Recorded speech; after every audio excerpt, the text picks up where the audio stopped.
climate chouse. Adam Curry, John C. Dvorak. It's Sunday, December 1st, 2019. This is your award-winning Gimmo Nation Media Assassination, episode 1195. This is No Agenda. Dropping the T's, counting 33s, and broadcasting live from Opportunity Zone 33, the frontier of Austin, Texas, capital of the Drone Star State. In the morning, everybody. I'm Adam Curry. And from northern Silicon Valley, where I'm now a big fan of Weetabix with little maple syrup, I'm John C. Dvorak. It's Crackpot and Buzzkill in the morning. Weetabix, what's next? Marmite? Weetabix. Kids grow up on that. That's what kids in the UK grow up on is Weetabix. Weetabix. You got my Weetabix. Yeah. Yeah. Funny story. Weetabix is also made in Canada and sold here once in a while. I don't know. I've only found it by accident, or as the kids would say, on accident. Which I still don't understand. Oh, the kids. The kids.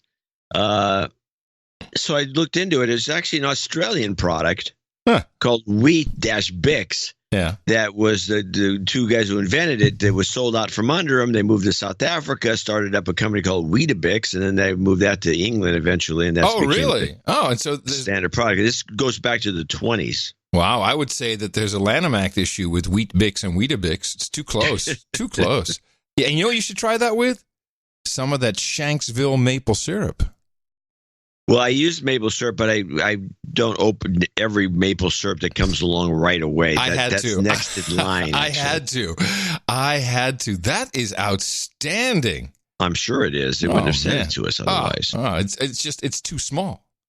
It's like Pennsylvania is probably makes a distinctive maple syrup because it's these different areas make the trees they taste different. Yeah, well, yes. I've licked many a tree, and I can agree. They taste very different. Anyway. I've licked some bark myself. Yeah, that's where DMT comes from tree bark. Yeah? Yeah. The DMT tree? Yes, and you got to have a druid who knows how to do it. But that's where the good stuff comes from the tree. Hey, thanks for the newsletter. That was really nice. Oh, you're welcome. Yeah. I thought you were going to be in Holland today. The newsletter was kind of misleading. Well, not really. I mean, it would have corrected you. It made sense. I guess it was just confusing if you didn't know exactly what's going on. Yeah, I leave this week and I arrive Thursday morning. I sleep early. I think I explained this on the show. Maybe I wasn't clear. So I fly Wednesday, arrive early Thursday, sleep, do the prep, then do the show, sleep, and then Friday we have everything going on. Okay. And then I have to stay the weekend, otherwise it's $6,000. Right, you can't afford not to. What is that? What is that weekend thing? Idea, and why are they still doing it? Yeah, well, it started 20 a long years time ago. Well, if you stay a Saturday, you get cost less. What is up with that? Well, it was load balancing, obviously, but on the backs of the passengers, I don't know. It doesn't make sense to me. Well, we might as well start with my unsafe airline clip then. Hold on a second. Since I'm flying anyway. The FAA's tests are designed to replicate the real-life panic of an onboard emergency. Smoke fills the cabin as the lights suddenly go out. Now, under orders from Congress to set minimum seat size standards, the FAA is looking at whether smaller seats actually pose a threat. We want to see if varying seat pitch and width has any influence or effect on the time it takes to evacuate an aircraft. But critics say the tests up till now have been flawed. No one grabs for an overhead bag. There are no children, elderly, or disabled participants, and very few are obese. The dilemma? 3 out of 4 Americans are now overweight. Yet the airlines have been shrinking seat sizes for years, from 35 inches down to 31 inches and less today. A lot of it comes down to plain and simple comfort, but number one should be safety. If we can't get out during an emergency evacuation, then people are really in trouble. The new FAA tests involve 60 volunteers at a time, ages 18 to 60. Still, no children, disabled, or elderly. But the FAA promises the tests should better reflect America's weight demographic. Aircraft manufacturers must prove that every passenger can get out of a plane within 90 seconds with half the exits blocked. The question tonight is whether too close for comfort is also too close for safety. So there was a couple things I hadn't realized thinking about that. or listening to that clip. One is children, disabled, and elderly. Wow, they will hamper my exit. Probably. We should put them in their own section. Well, that's an idea, but I've got an idea that I've floated a few times, which Noah likes. You should, and I think this is the most logical thing to do with airline fees, is you should charge by the pound. Yes, I have heard this in the past, but still, that doesn't mean that I won't have a child hampering my emergency exit. Get out of the way, kid. You can pick the kid up and move him. You cage the kids, put them downstairs. Everybody wins. Parents win too. Yeah, well, see, you're just being flippant. I'm actually serious about my by the pound thing, because it's all calculated by the pound, the way how much fuel it takes to move X number of pounds. Mm-hmm. Yeah, you're not enthusiastic. No, I'm thinking about it, but no, I mean, no. On little flights, if you on some of these little puddle jumpers you get on that go from here to there, yeah, they do weigh you before you on some of these flights. Sometimes, yeah, sometimes. I don't know. I think the way we charge is just fine. The fact that they're overcharging is not so fine. It's just nuts. Well, and then we're charging for a weekend. That's what I want. I want someone to tell us why that is taking place. It's load balancing. I'm telling you. I just told you. I neglected to say or to mention something, which I think I do every year on the last show, Thanksgiving, is Black Friday, and how in recent years the anti-American United States of Europe has picked this up. Black Friday. I have clips. Very good. I'll finish my statement. Have picked this up, and actually in every language they call it Black Friday. It's not Zwarte Vrijdag in Dutch. No, you hear, kom op schat, we gaan even lekker naar de Black Friday. Kom, we gaan. That's one way you'd hear it. And it's in the media. Everyone calls it Black Friday. And I think what happened is everyone is so wrapped up in the commerce of it and the fact that it's Black Friday that they forgot to warn people there'll be a lot of people out there, a lot of people congregating, and there could be nefarious actors roaming around trying to wreak havoc. There were no warnings. Well, no. Well, this Black Friday thing first showed up on our show 2 years ago when I was in England for Thanksgiving. Yes. That's right. That's right. I thought I was reporting it, but it was you. I reported back that because I was stunned. There was Black Friday because the day after Thanksgiving was Black Friday. I'm thinking, what's Black Friday? What? This is an American thing. And then if I recall, the report was that it's Amazon that was behind promoting Black Friday in Europe. Oh, that would make sense. And you had to get everyone to get people jacked up so they can have Cyber Monday. I think that's the long-term goal. But I didn't realize at the time that this had been going on, and when I reported on it, this has been going on in many parts of Europe, and this report from DW describes the whole situation. This is Black Friday DW report.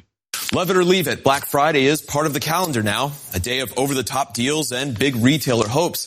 This year's been no different, although some participants are in a less than festive mood.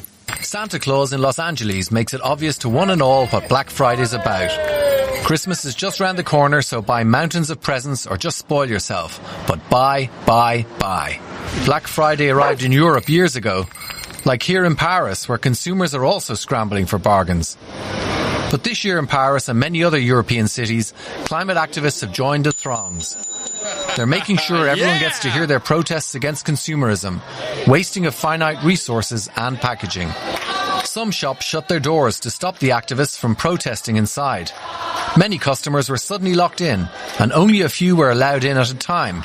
The climate activists are calling it Block Friday, the idea being to block the shopping spree to publicize their environmental concerns. We're protesting against overconsumption today. We can consume, but more fairly, more ethically. So when you buy a handbag, don't get a new one every year to change the color. Keep it. It lasts 10 or 15 years. From Black Friday back to the US and Black Friday, shoppers are more interested in finding bargains than worrying about climate change or the downsides of consumerism. You got up at 1 a.m., so the anticipation that you can see behind us, there's a lot of people in line, so you want to be the first person to get what you want on Black Friday. Traditionally, Black Friday is the most important sales day of the year. The US retail sector depends on it being a success. Nice climate change insertion. I love this. It's very Can you nice. imagine what would happen with a bunch of climate change nutballs in front of one of these Black Friday things at Walmart or something? It would be unbelievable. They get the crap beat out of them. Yeah, they'd be trampled. But this is the European way, of course. But it's been going on forever. Apparently, Paris is a big Black Friday operation. I guess I don't know what it's like in Holland. They didn't report on that. Although the French members of Parliament did come out with a statement. They're right in line with XR. They want to ban Black Friday because of resource waste and overconsumption. Which, to be honest, is some this is the fairness kind to of that. mentality that you have to wonder about some of these governments. You need consumption in an economic system like we run. Yeah, if everybody just stays home and just uses old purses, it really is not going to be good for the economy. They're wondering why they're always struggling. Get your glad rags in your handbags, ladies. Old purses. And then what does global warming have to do with consumption? I mean, I could see overconsumption. No, the overconsumption. Everything you consume has a carbon price attached to it. Don't you realize this? That would have to be it. That would have to be it. So here's the Black Friday report. Now this one, here's another one. This is the NBC one, and this is a local. This one here, they were looking. This is like, I think this is a native ad disguised as a news report, and this is one of the most, I'd say, heinous reports on Black Friday, because it's a report on Black Friday and the retail and get out there and buy stuff, but they couch it as a Homeland Security warning. And then they drop the whole storyline of the Homeland Security and just get into the native ads selling stuff. While you're eyeing the sales, tonight, a new warning. Keep your eyes peeled for scams. The Department of Homeland Security wants you to beware of fake websites while shopping online, sharing 2 examples and red flags, websites that have unusual addresses or lack contact info, adding, if the price is too good to be true, it probably is. But for many consumers, there's no stopping their shopping, much of it coming online. Black Friday saw a record high, $7.4 billion in online sales, nearly $3 billion of that coming from smartphones alone. Flying off the shelves this season, in kids' toys, Paw Patrol, LOL Surprise, and Frozen 2 merchandise, and electronics, including laptops, Apple AirPods, and big screen TVs. Experts say this year, when searching for those deals, the calendar will actually work in your favor. There's only 22 days between Cyber Monday and Christmas, which is 6 days less than there were last year. Consumers are going to reap the benefits of that because retailers, you're going to see them offering more sales starting sooner. So the sales have been worth it? Oh, yeah, absolutely. But not all shoppers are leaving with a full stocking. On social media, complaints that Walmart, after advertising a marked-down Apple Watch, abruptly canceled orders, saying they were out of stock. Walmart calls it a technical issue, saying those customers can reorder at the same Black Friday price. For shoppers in Atlanta, there's only one measure of success this season. If I can leave with some stiller deals, so I'm going to try to find some deals that knock our socks off. So Walmart had this overstock issue of these damn Apple Watches, and they're like, "Oh man, what are we going to do?" Buy a native ad. Yeah, that is pretty. What was the word you used? News report disguised as you said.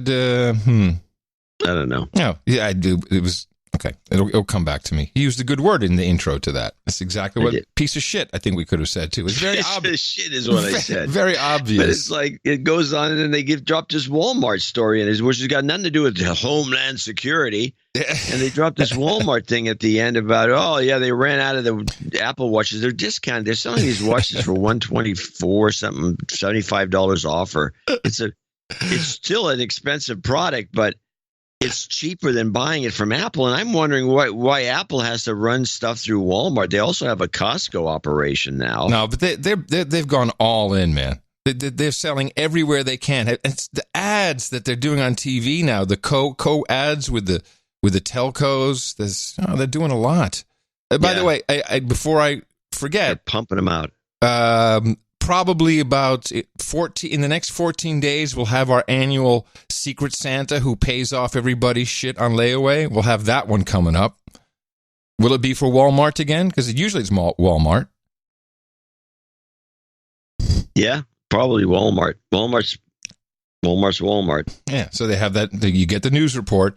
Oh, everyone's on layaway was paid off by a Secret Santa. Yeah. Or maybe Target. Maybe Target. That's coming just as these other things always come. Let me see. News story you can expect year after year or month after month or every 6 weeks or whatever. Yeah, it'll be and it'll be Walmart. Yeah. Oh, somebody paid. Oh, this man's such a great guy. I'm trying to find one of those older reports. Layaway, no. And he's Mr. Anonymous. Oh, no, it's always some anonymous person who pays everything off. But what would we have named a clip like that? Oh, I don't. That's a tough one to outguess. Walmart is offering new incentives to attract high school. No, that's not it. Damn, I know we have this. I know we have one of those. If it's not under Secret Santa, you're going to spend too much time looking for it. Okay, there's not a lot in. Yeah. Okay. Anyway, we'll have a new one in a few weeks. It'll be coming shortly. It's on its way. Yeah. Well, I think, what was it, $5.4 billion done online in the U.S.? That's pretty good. 7.7 something. No, I think that was all of last year, wasn't it? I don't know. This report was Well, anyway. But Tina and Elise went out shopping in the afternoon. They said it was not that, it was okay, but it wasn't crazy. People weren't killing each other. I think more of it's just online. I think Amazon is right. They push this, and Walmart, of course, also has their online whatever they bought. Didn't they buy something for $1 billion, and they're trying to catch up to Amazon with it? Okay. Yeah, bought some company. Well, good luck. That's be better. We had two of these companies really competing instead of just Amazon dominating everything. Yeah, they bought Jet. That's what it was, Jet. Yeah. Anyway, I'd like the climate change angle. I do have a couple of updates in the Green New Deal corner. And the first would be that there was an article in Ad Age. Now, Ad Age is still meaningful for the industry, isn't it? I believe so. Advertising Age, Ad Age, or is Ad Week and Advertising Age. Yeah, those two. Yeah, Ad Week and Ad Age. And their Advertising Age tends to be the more old-fashioned, more traditional, and I think better done publication, personally. I agree. Back when I was in the industry, and you would look forward to Ad Week was more like who's moving where, who's got a client, who's pitching. But Ad Age, yeah, I agree. It's more a little deeper in the industry. Well, Aaron Hall, who I don't know if he writes for them regularly, but he's the group director of naming at global brand strategy firm Siegel and Gale, who I don't know, but sounds impressive. 2 names. And he wrote an op-ed in Ad Age, renaming climate change. Can a new name finally make us take action? And he starts off by saying, as a professional namer, I create names for companies, products, and services. After the global climate strike this past September, I found myself thinking about the terms climate change and global warming. Are these scientific terms, which I think is funny by itself, are these scientific terms too neutral? Do they do enough to grab attention and inspire people to take action? Well, I don't need to read the rest of the article except for some of the highlights, because obviously he's looking at rebranding climate change and getting his cohorts along for the ride, because there is a lot of climate activist advertising going on. It's it's what we do. It's money. It's big, good money.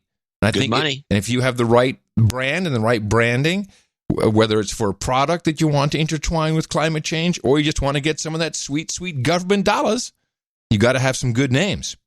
So he set himself out a little strategy, the way you do it in advertising. For reach, the new name needs to speak to a global threat affecting 7.5 billion humans. As such, our global team of namers from London, New York, San Francisco, and Shanghai developed these new names. The audience. I'm trying to give a little advertising spin to it. This is his briefing. He's pitching to the community. No, wait a minute. Before you continue, I have not read this, so this is all news to me.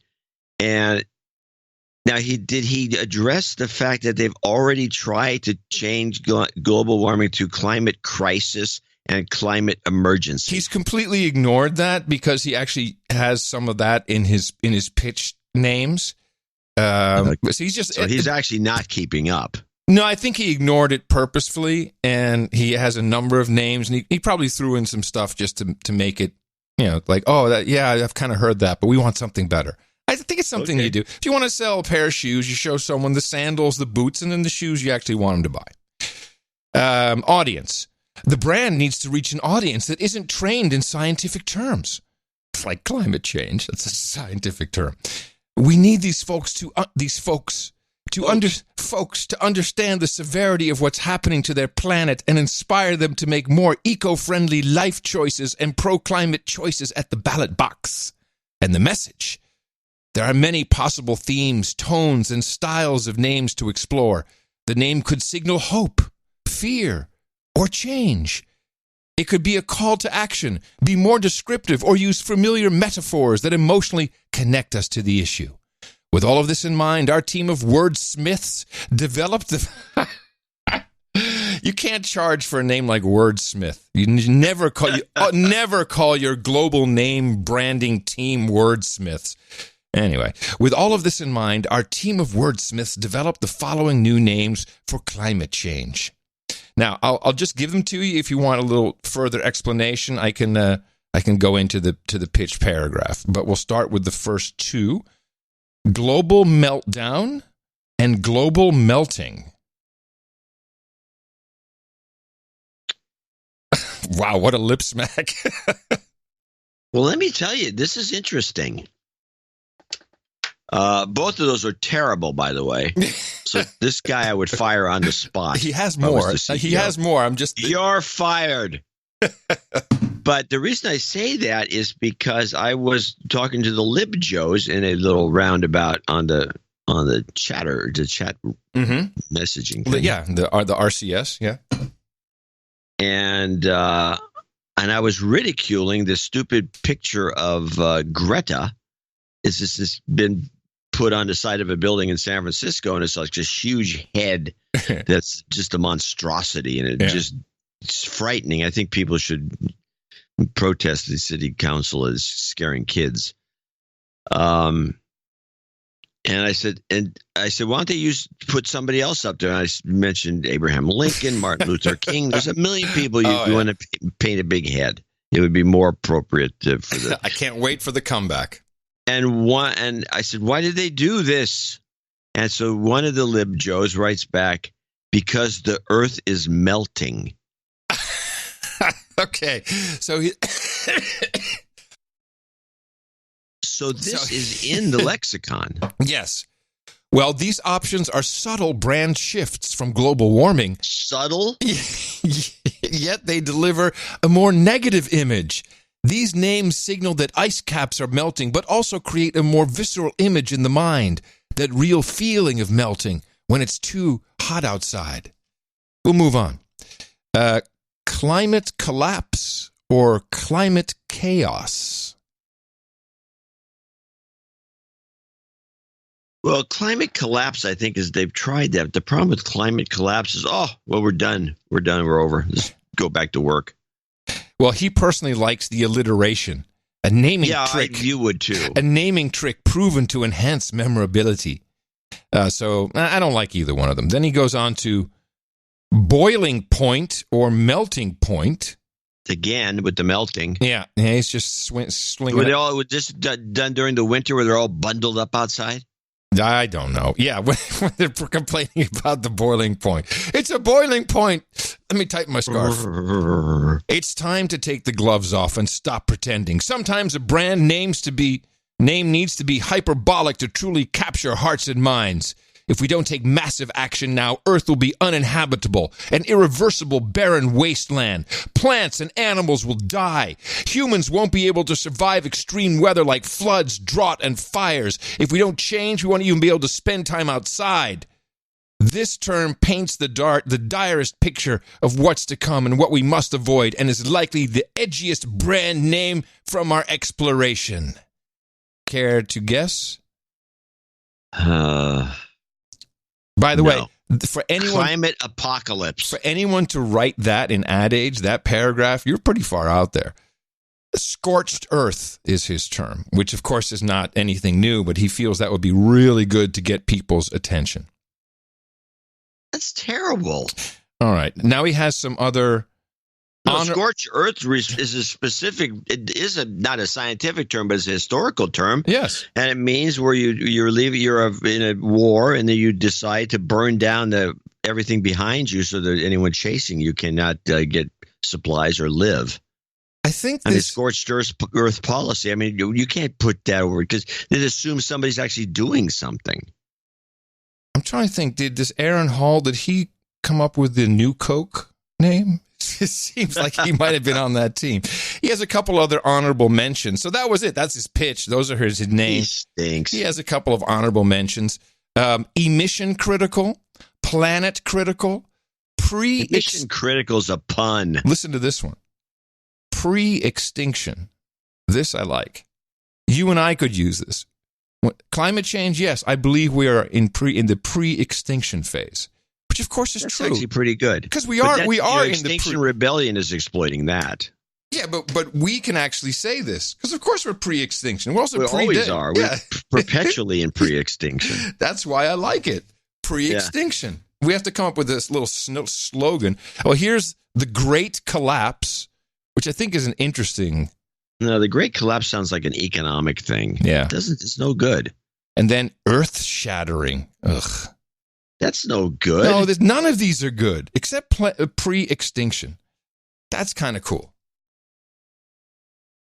It's kind of cool, but it's not going to get the job done. Wait a minute, Sir Gene weighs in. He says, "Why not just call it Earth Cancer? That'll give everybody the right idea." That's what better. What Gene said is better than anything this guy said.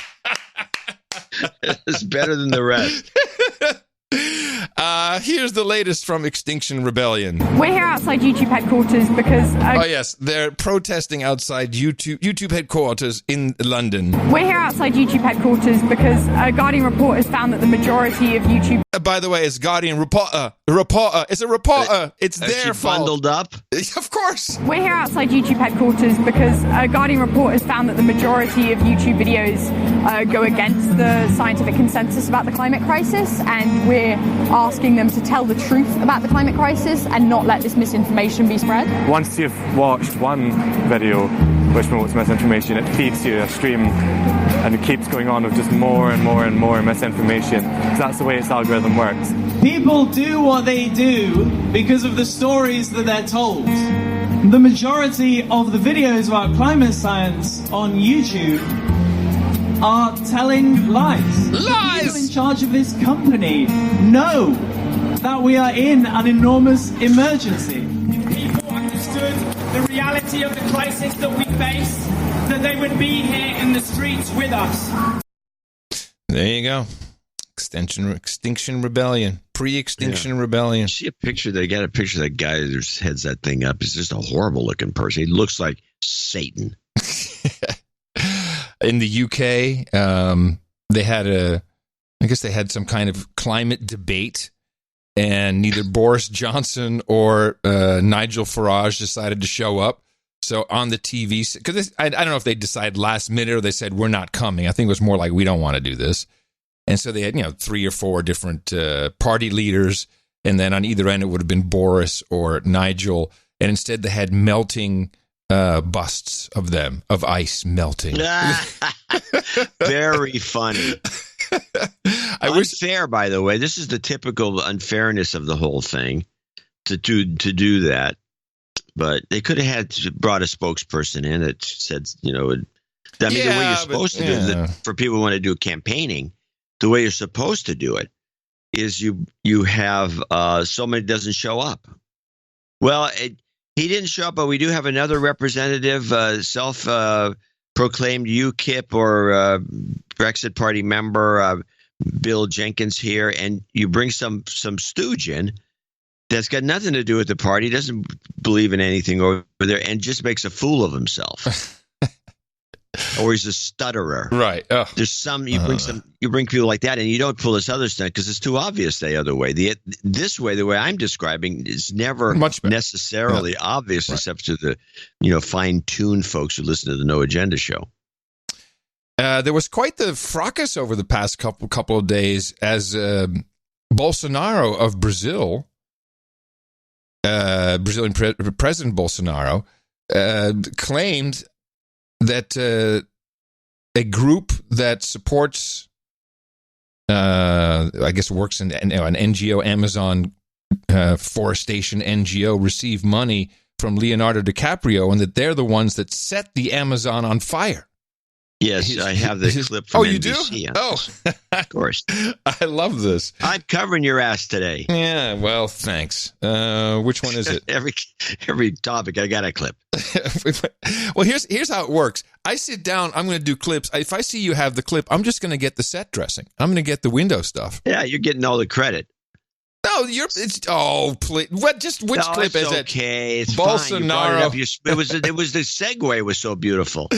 Thank you. By the way, before you segue out what you're going to do, I do have a couple other screwball climate change things, but let's listen to Bolsonaro. This thing looks like, I don't know who this is a publicity stunt for, but it's for somebody. Tonight, a war of words between Brazilian President Jair Bolsonaro and Oscar-winning actor Leonardo DiCaprio. President Bolsonaro blaming the star for the devastating Amazon wildfires earlier this year. DiCaprio is a cool guy, he said, giving money to set the Amazon on fire. Bolsonaro has accused certain non-governmental environmental organizations of deliberately setting fire to the Amazon, all to get donations. It contacts Leonardo DiCaprio, he alleges. He donates $500,000. You are contributing to the fire in the Amazon. Investigators have not found any evidence so far to support the accusations. And now the actor and avid climate activist is hitting back, saying in an Instagram statement, while worthy of support, we did not fund the organizations targeted, adding that he remains committed to helping secure the Amazon for the future of all Brazilians. The fires so far have helped destroy millions of acres. Now, hold on, before this concludes. How can this not be a problem for the XR folks when he's saying, well, while it's worthy of support of burning down the Amazon, we didn't do it this time? Isn't this whole thing like, wasn't everyone all out of their minds because of these fires, and it was going to create more carbon dioxide and less plants? So where did I miss the change here? That it's okay for him to say, oh, it's good that they do that. Well, we discussed this in great detail, as I recall, in from all kinds of perspectives, and they do burn the forest quite a bit every year. Yes. As part of a process that they use to. Oh, I'm not disagreeing with it, but how come the Extinction Rebellion aren't up in arms that he would actually support that activity? Bolsonaro would support the burning? that DiCaprio supports the burning of the Amazon. Well, I don't know. Don't you remember that the Amazon is burning? We're all going to die. Did we miss it's this? The lungs of the earth. Yeah. Yes, the lungs of the earth. Did we miss this report? And now, Leonardo said it's good, and then we just don't talk about it? I'm sorry, maybe I'm misinterpreting this. You might be misinterpreting something because I don't remember. I don't know that's in there. Can you play it and tell me the specific part you're referring to? Yes. $500,000 you are contributing to the fire in the Amazon. Investigators have not found any evidence so far to support the accusations. And now the actor and avid climate activist is hitting back, saying in an Instagram statement, while worthy of support, we did not fund the organizations targeted, adding that he remains committed to helping secure the... So while worthy of support, the NGO that burned down the Amazon, we didn't give them money. Oh, I see what you're saying. Okay. Yeah, well, there's two things in that clip that are bothersome. That's one of them. The other one is in an Instagram announcement. Is when are people starting to do their announcements on Instagram? Isn't that just for photos?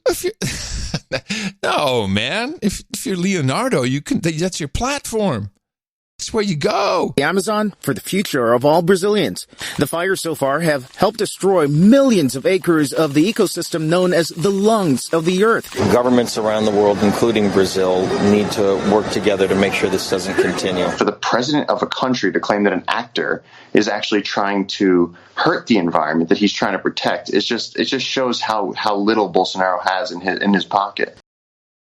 Did you listen to that last part again and really understand the implications of what he said? I want to hear it again. The last 10 seconds here? Yeah, that guy some joker comes on at the end and says something. Oops. Continue. For the president of a country to claim that an actor is actually trying to hurt the environment that he's trying to protect, it just shows how little Bolsonaro has in his pocket. It sounds to me like he's implying that actors in general have no power. Well, there's that. But he's saying that actors in general would never, no actor would ever. Right. Just as all creative people are Democrats. Yeah, according to John Legend. So there's this kind of arrogance amongst the ranks that, if you're an actor, you're an artist, and therefore you'd want to do this and you want to do that, you wouldn't ever even think of voting Republican. Who was the guy at the end there? Who said that? Some guy. It was some stooge. I don't know.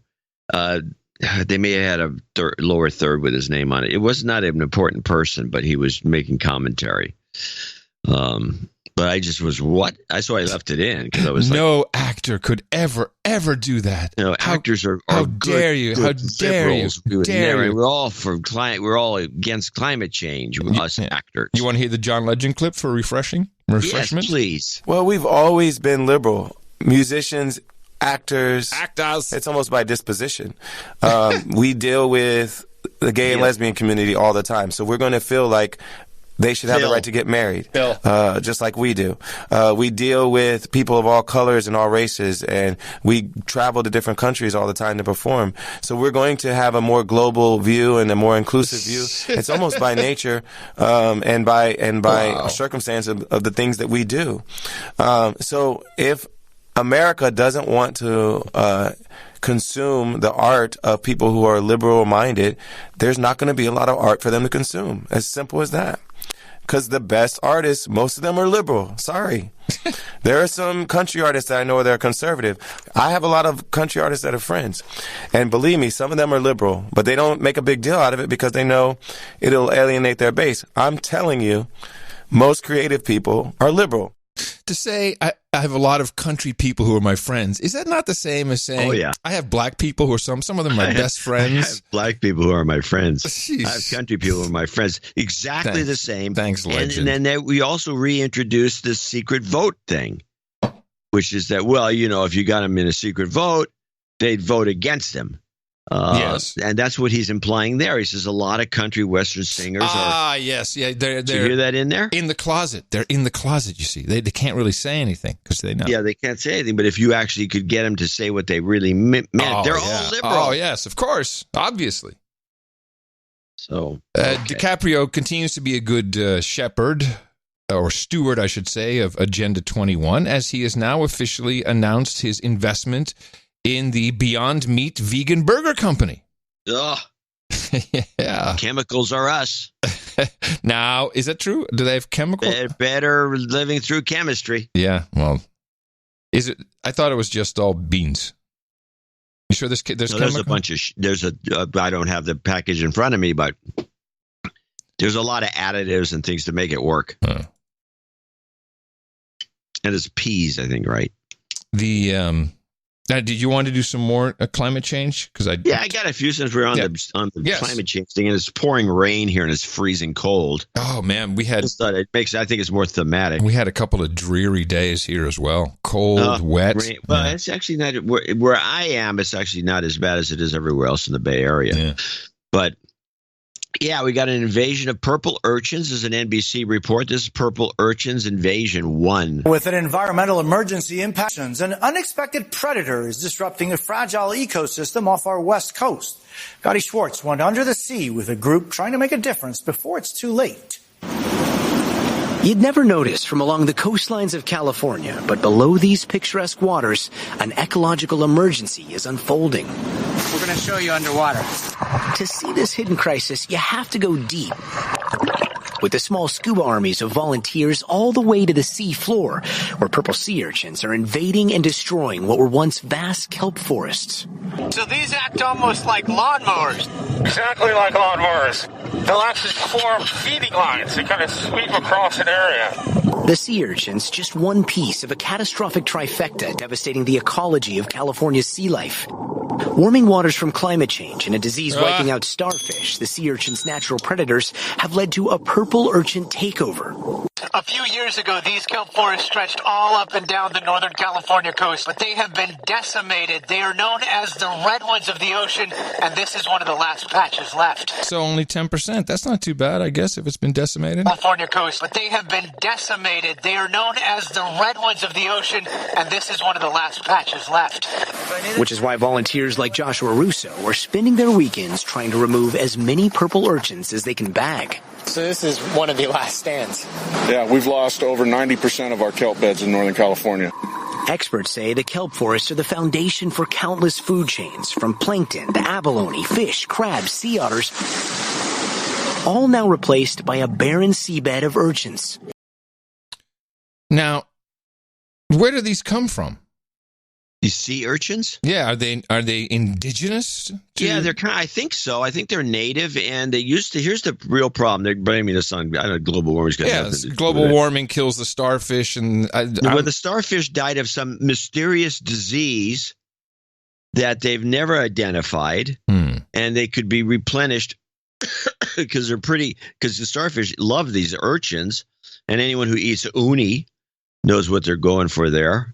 I was going to say, I mean, can't we, it sounds like a good supply of food. Of uni. We can do a lot with these urchins. The fishing trade should be up. There's like 1 billion of them. Oh. Right now, they estimate. Yeah. And they're all over the bottom. They're pointy. They're horrible looking things. And they're trying to, I don't know why they're bothering. But when you listen to part 2, you can get kind of a clue. And then we'll talk about it after you listen to this part. What's changed out here? We have a crisis in the making. The ocean is dying because we've got 1 billion sea urchins and they're eating everything. But on shore, solutions are limited, with regulations restricting how many urchins can be harvested and only by hand. If that's all the law will allow us to do, then we'll do the best we can, but it's futile. So for now, volunteers are plucking them out one by one. Purple drops in a bucket for a problem growing every day. Well, I think we need emergency legislation. Well, it seems to me what happened here was that sea urchins, these little purple guys, were being protected by some bull crap legislation, and they grew out of control. Yeah. Hello. Yeah. And this is a Democrat state. They could change the legislation easy enough. I don't think it's a federal law that keeps you from just taking a plow. Because you could go down there if you had some mechanical stuff, because you have to, by law, you can only pluck these things by hand, and you can't even count to 1 billion, let alone pluck 1 billion of these things out of the bottom. You know, it's obviously the sushi restaurant owners' lobby that is keeping these regulations in place. They're probably killing all these things, and they're running short. And then they said, no, you can't do that. You guys are killing all these damn things. And so they legislated to let them grow. And so now they're taking over the place. And there's a lot of this story that needs to be further investigated. But the starfish is one of the problems, which may have been, for all you know, poisoned to keep the sea urchins going so they can have more uni. the Japanese love uni. Well, now you're talking some trade with Japan. Apparently, we're selling rice to China now, so why wouldn't we sell sushi to Japan? Well, yeah, I don't see why not. I don't know. Now, somebody out there who's an expert, we have people that we definitely have people. They can say this is not the edible the edible sea urchin, but I don't know. Why would it be protected in such a way if it wasn't? So I'm sure it's the edible one. And starfish apparently loved eating them. So it's a mess. But the global warming is not the problem. No, but it's always fun to mention it. Yeah, it just keeps hounding and hounding and hounding. Because it works. It does work, as we know. I don't know if I get any more global warming stuff here. Well, no, but we do have this. This is something we probably at least should get out of the way, to at least so we can feel better. We're doing this show we did it on Thanksgiving. We're doing it today. We're doing it where you're in Holland. And let's listen to what's going on around the country, the Thanksgiving weather report. Good evening. Dangerous, deadly weather is slamming much of the U.S. right now. Blizzard conditions crippling parts of the Rockies, Midwest, Great Plains, even Arizona. And this is just the beginning. More than 70 million people will also be hit with gusty winds, flash floods, and tornadoes. Treacherous conditions for the 55 million traveling home from the holidays. Airports are on alert, canceling flights. Thousands more already delayed. We're tracking multiple storm systems this hour.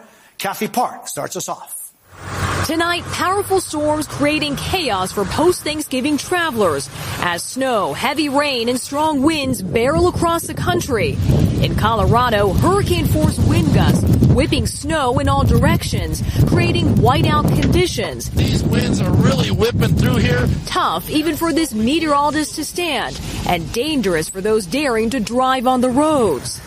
In Arizona, a massive pileup on the interstate with trucks stuck for hours.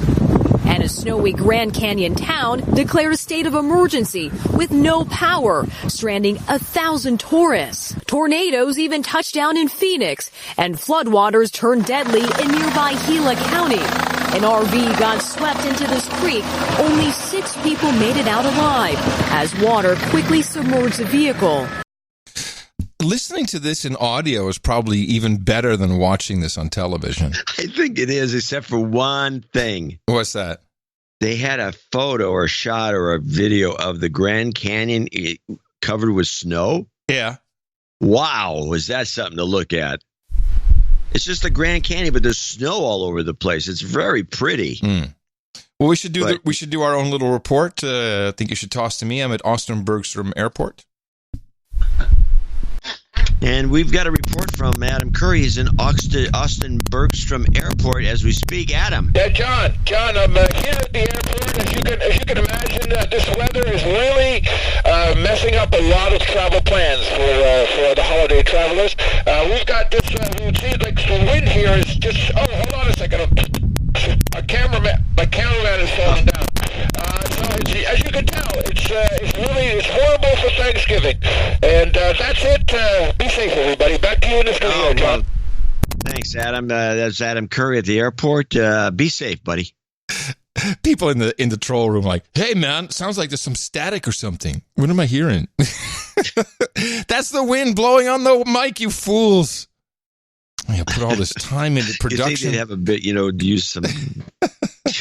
Yes, actually, if you listen to that report that I had the clip of, they put that sound into the voiceover. Yeah, they use my sound effect. Which is the sound of a reporter in a hurricane out in the wind, and he's got a dead cat, whatever he's using to muffle the sounds, not helping. That's my favorite kind of report. Love them. So now they're just using that sound to make it windy sounding. Yes, exactly. Bad miking. Very funny. Yeah.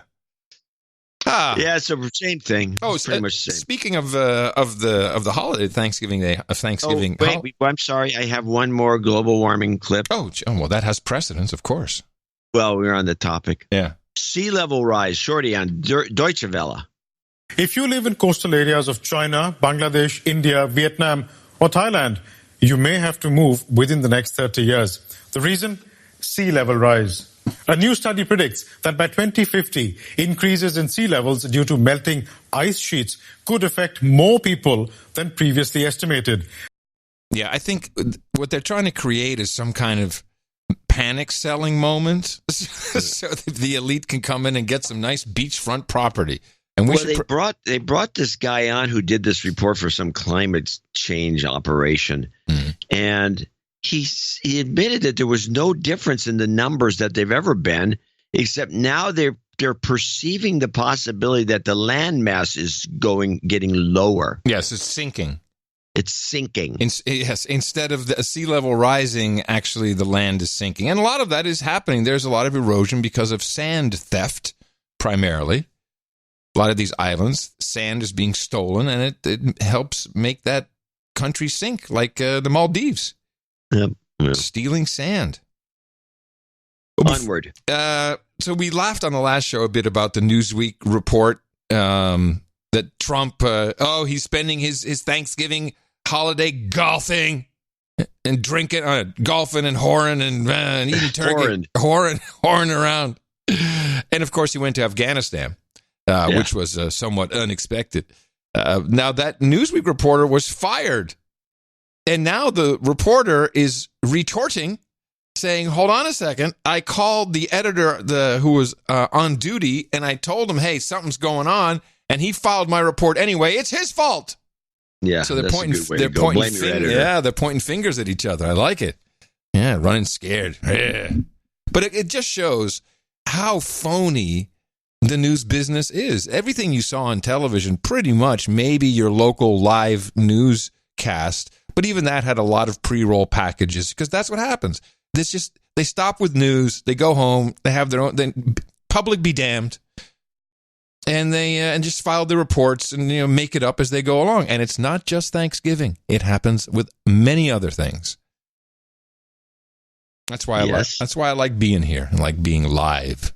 Oh, I thought you were going to have a clip that was going to exemplify this. Oh, if only I did. No, I have other fun stuff to talk about, but I don't. Yeah, have I kind of followed that story with that woman and her false report, and she was told to file it days early, and so she had to kind of guesstimate what was going to happen. Hey, give us your Thanksgiving report early. Just tell us what Trump is doing. A lot of people don't realize that when people die, their obits are already on file. Good to go. That's how they sometimes slip out by accident. Yeah, every so often somebody accidentally prints one of them. Yeah, very well prepared obit.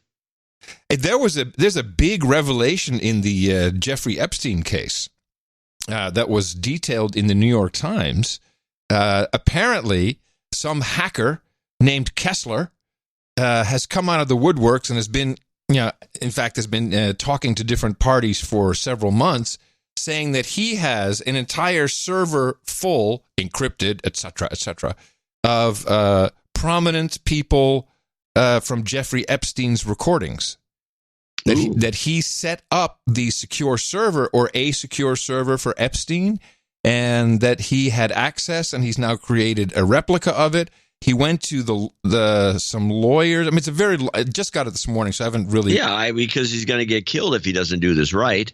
Yes, but what's worse is he went to some lawyers and said, okay, I have this. What are we going to do? And the lawyers actually wanted to, as per this hacker, wanted to take that information and use it to blackmail the people themselves. What? Jeez, think about who your lawyers are. Well, here I have a clip from the Weekly podcast because, of course, if it's Jeffrey Epstein, we got to move it off the front page to a podcast. This story really began for us the day in July that Jeffrey Epstein was arrested and criminally charged with sex trafficking of minors. Suddenly, he was I'm just going to say up front, I am, as much as I love this invention, podcasting, what they've done with reporting is like they're trying to all be Scorsese, or Phil Spector, the wall of sound. Look at these edits. I've got these little music beds and these hits. Just get to the damn story. They're trying to make a Emmy award-winning, or what is it, Marconi award-winning stuff every single time. It's so dramatic. This story really began for us the day in July that Jeffrey Epstein was arrested and criminally charged with sex trafficking of minors. Suddenly, he was someone we were thinking about. One of the big questions was where his money was from. How does someone like that come up with hundreds of millions of dollars? And we were tantalized by the fact that he seemed to have influence with a lot of powerful people. And these weren't models and Hollywood people. These are some of the biggest names in business and finance. They were Nobel Prize winners, Wall Street bigwigs. The list goes on. And we wanted to figure out why people had gravitated to him, even after he had become known as a sexual predator.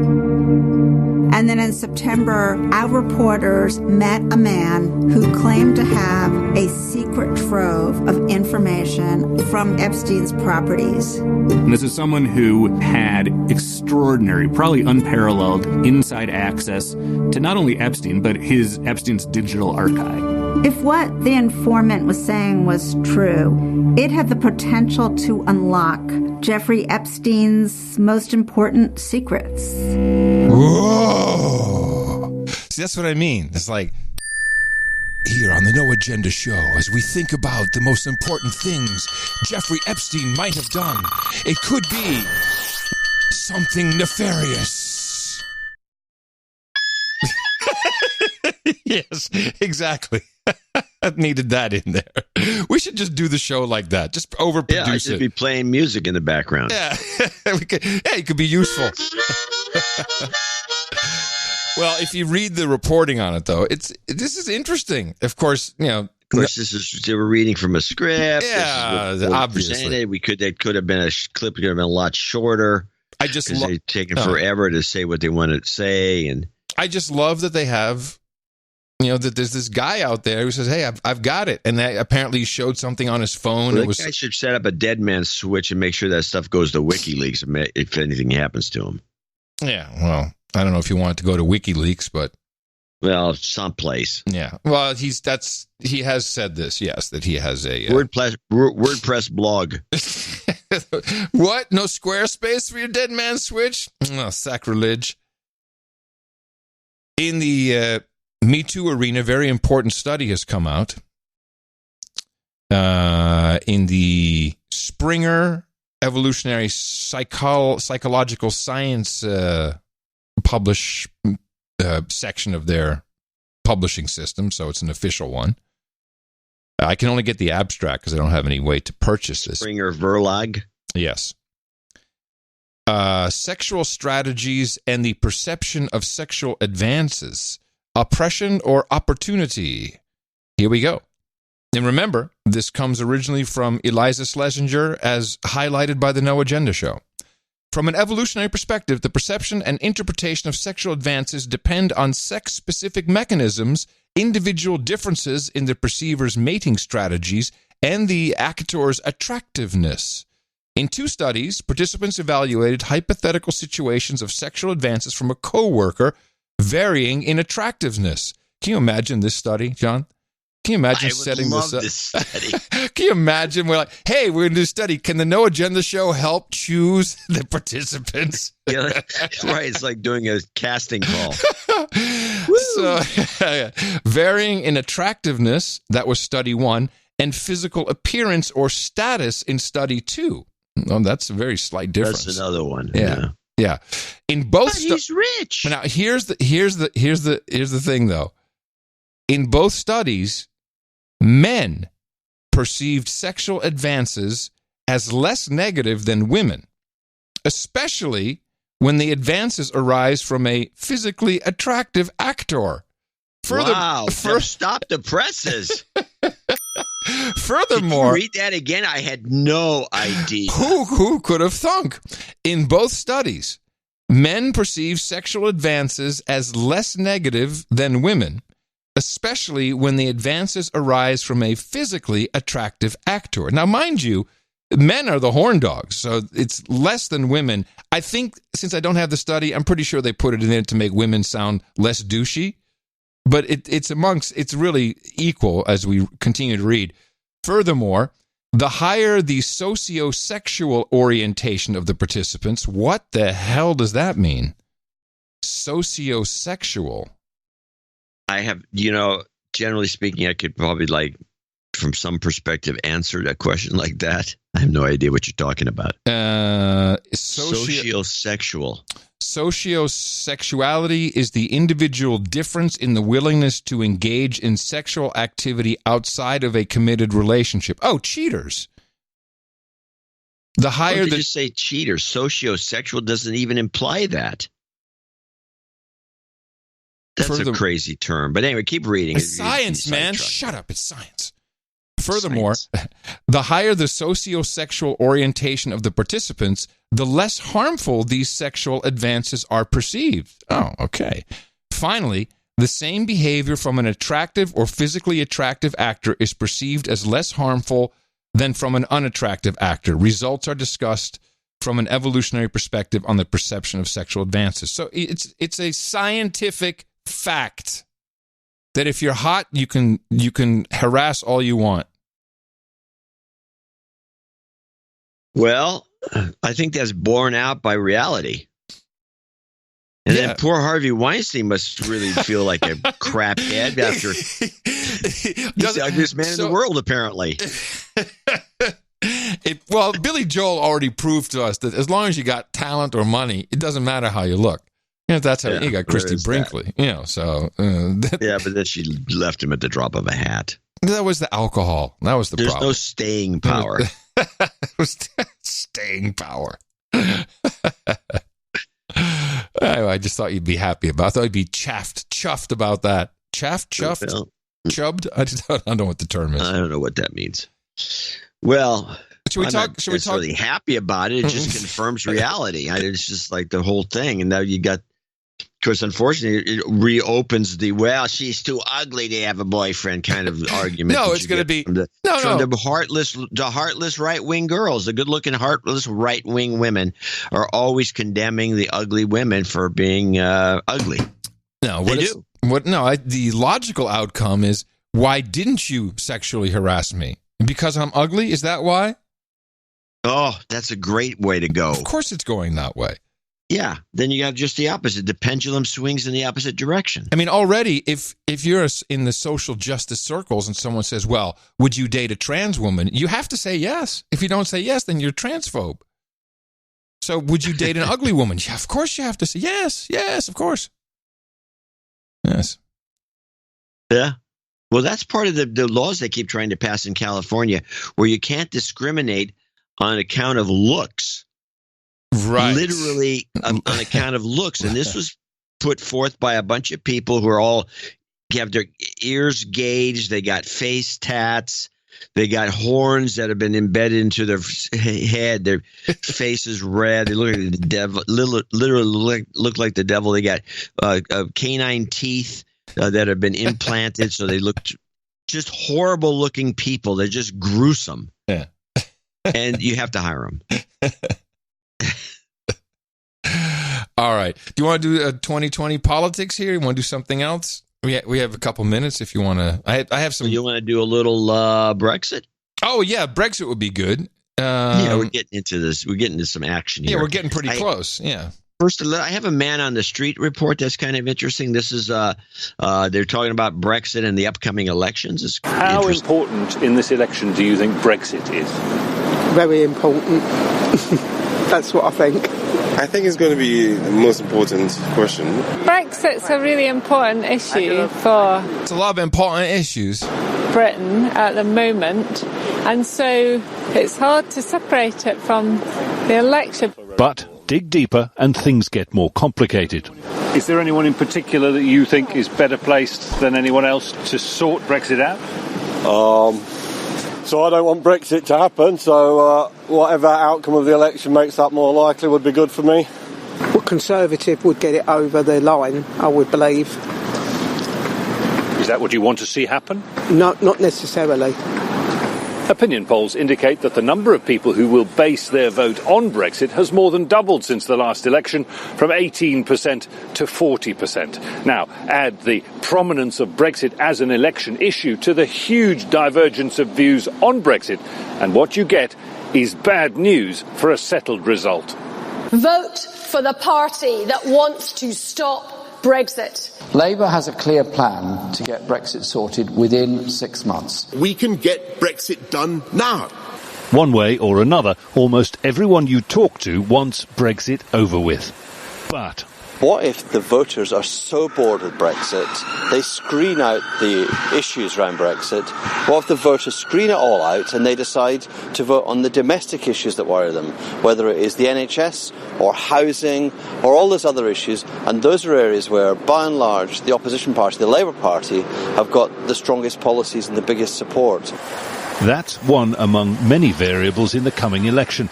The country's issues have been put to the back foot whilst they're talking about Brexit. So I don't know if anybody's competent enough. I'm a bit confused with it all, to be honest with you. See, no, it's too difficult. The polls do point to a Conservative victory, though, and if Boris Johnson wins a majority, that could mean the UK leaving the EU, he says, by Christmas. Now, by Christmas. It just never ends. Now, there's some irregularities that took place. We had this stabbing on London Bridge, which enabled the Prime Minister to be interviewed and speak, because, you know, they have a 2-week, is it 2 week? Yeah, a 2-week dark period where there's no campaigning, there's no political messaging, there's really nothing on television. I think there's no political programming, perhaps. I don't know exactly what the rule is, but you can't campaign, I think. I don't know. It's a rule. It's some kind of stupid rule. So they had to get special permission for the Prime Minister to speak on television about it. But also, this knife attack itself. I mean, when you have an important election coming up, which will be very determining for the outcome of Brexit, with, you know, either stays the same or goes away entirely, or, as many would hope, there's a majority for the Conservatives and they can go ahead and ram everything through and make it happen. To all of a sudden have an immigration-based tragedy take place is always handy. This is beyond handy. In particular, because both the guy who did this, he was out on special circumstances at a conference for early prisoner release, and the guy who was with the Tusk, I think. There was a guy with, I love these guys who are all of a sudden out there battling a guy with an IED belt with a fire extinguisher. Very heroic. But the guy with the Tusk was also out on some special program for killing a 15-year-old or something. The whole thing stinks. This is way too convenient. Let's stop and deconstruct it. I do have one report that we could at least play for background. All right. Which is the stabbing. Stabbing. Makes sense. Police at work at the site of Friday's attack. One of the victims has been named as Jack Merritt. He was attending a conference on prison rehabilitation at the time. And 250 kilometers away, extensive searches at the home of the attacker, 28-year-old Osman Khan. He served time for terror offences, but was released early subject to an extensive list of conditions. And it is this revelation that has stirred debate in a country in the middle of a general election campaign. We want to toughen up sentences for serious and violent offences, and I've said for a long time now that I think the practice of automatic early release, where you cut a sentence in half and let really serious violent offenders out early, simply isn't working, and I think you've had some very good evidence of how that isn't working, I'm afraid, with this case. I think we need to look at what happens in the prisons, what happens with the probation service, and what happens with the role of the parole board in this, and make sure that the sentences are appropriate, but above all, it's what happens inside the prison. If prisons continue to be understaffed, overcrowded, and a lot of prisoners not being properly supervised, then I think there is a danger to everybody in the future. And a correction, it wasn't the guy with the tusk, it was a different guy, James Ford. Now, a couple of funny things here. And let's just go to the conspiracy side. This is all staged. Now, there was somebody that was stabbed, and it probably wasn't staged, but let's just say if it was staged, here's just some elements I thought that... yes, okay. I have an element or two elements as well. Yes, okay. Some guy in the middle of the bridge has got a narwhal tusk. Which I'd never heard of before in my life. I'd never heard the term narwhal. Never heard it. Narwhal is like a giant sea otter. It's like a sea lion kind of animal. It's like a big giant one, a big thing. And apparently it's a tooth that grows into a tusk. Uh-huh.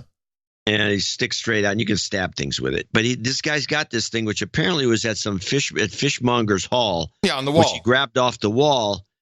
Which is what I think I'd do, too. Like, oh, let me think of a weapon. There we go. So let me grab this narwhal tusk and run down to the Brooklyn Bridge and have this thing and be poking him with it.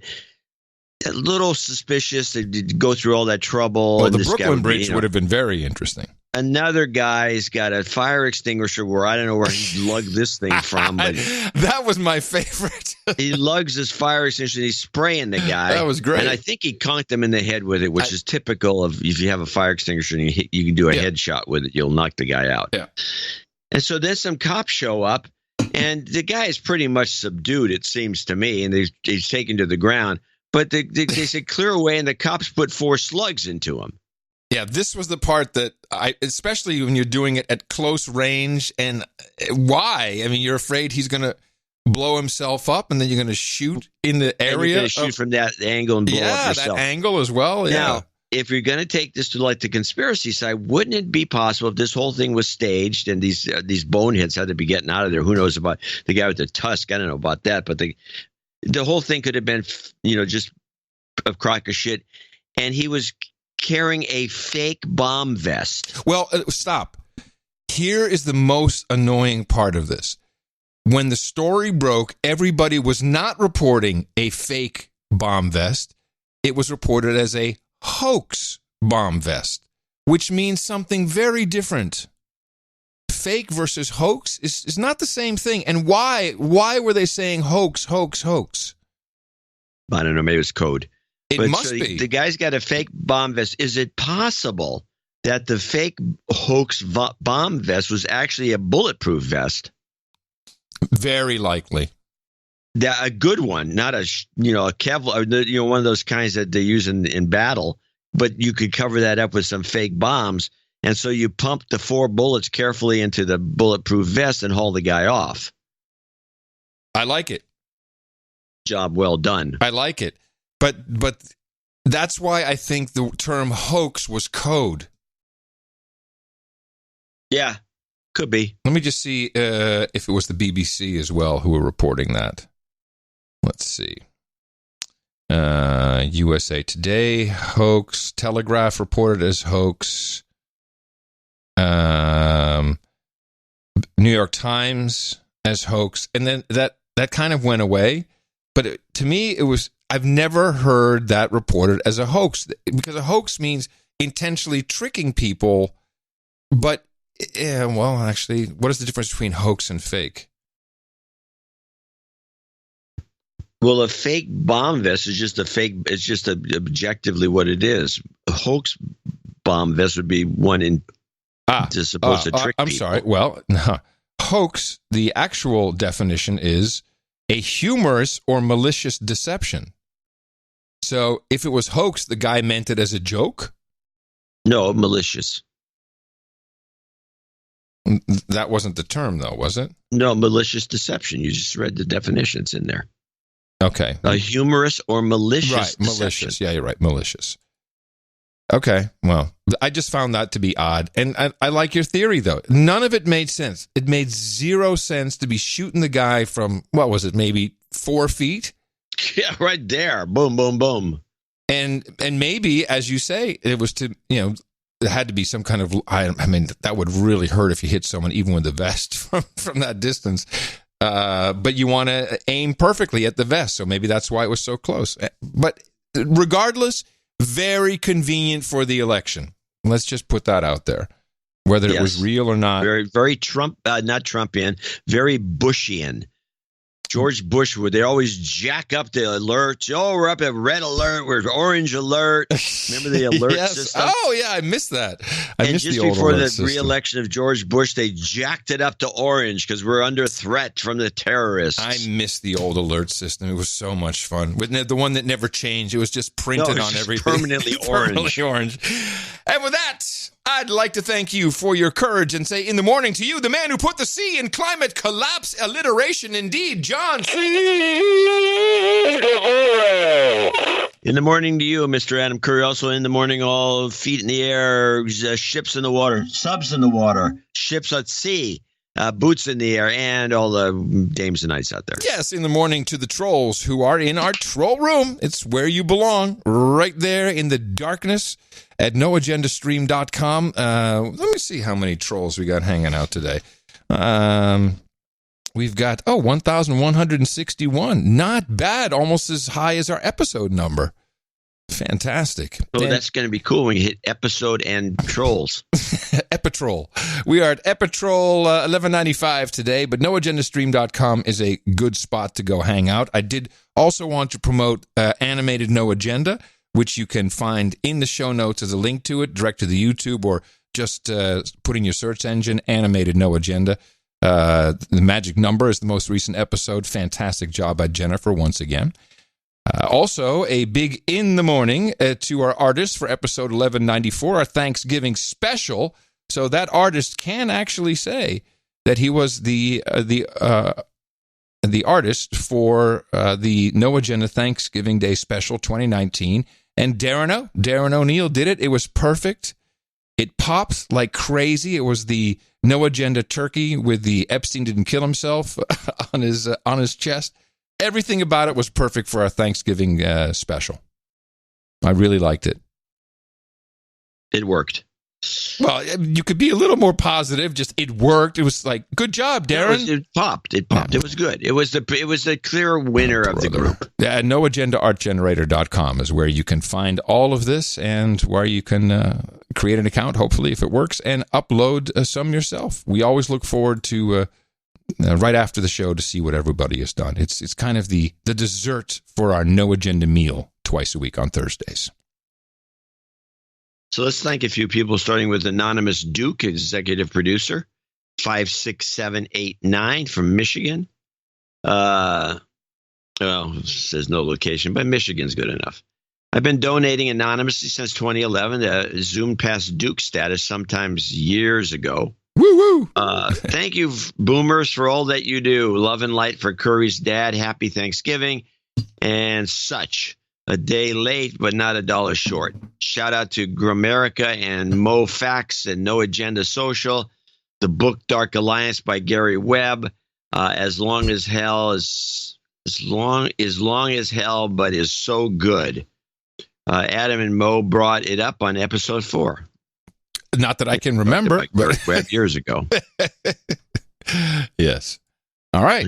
Gary Webb's the guy who broke the story about the Iran-Contra scam going on with the CIA. That's right. Broke it out at the San Jose Mercury News. Yeah. They got pushback from the government, even though the story was completely true and everybody knew it. But they got pushback. He ended up getting fired for being a bad journalist.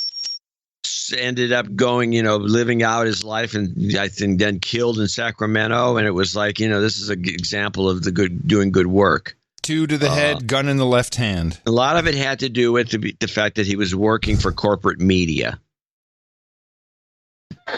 So we don't do that. Andrew Brewer. Yeah, and you can thank Knight Ritter for the whole thing. Good work, boys. Andrew Brewer in Winston-Salem, North Carolina, $500. ITM, gentlemen, and thank you for your courage. JCD mentioned patterns on the Perfect Thanksgiving show. He thought the Thanksgiving show was perfect. A lot of people like that show. Yeah. It got me thinking about my donations to the best podcast, and I realized that I give some value for value every 300 episodes or so since the beginning of the No Agenda show, which means it is time to chip in again during these breaking bombshell beginning of the end times. The donation finally catapults me to knighthood after all these years of normal amygdala development and sanity. Nice. Chambourson and dark chocolates would be a perfect addition to the round table. What is that, Chambourson? I don't know. Why don't you look it up and then add it? No, I've already ordered it, but I don't know what it looks like. I don't know if I'm going to put it in front of the right seat. Could be a gabagoo for all you know. Where I would like to sit as the Sir Savor, I don't know. savor of the Yadkin Valley grapes. In recognition of a surprisingly spectacular vintage being produced in the region. This is a wine. This is a type of grape. You should know this. I should know it, but I don't. Where's Yadkin Valley? I don't know that either. How do you look up Yadkin Valley? How do you spell it? Yadkin. Yadkin.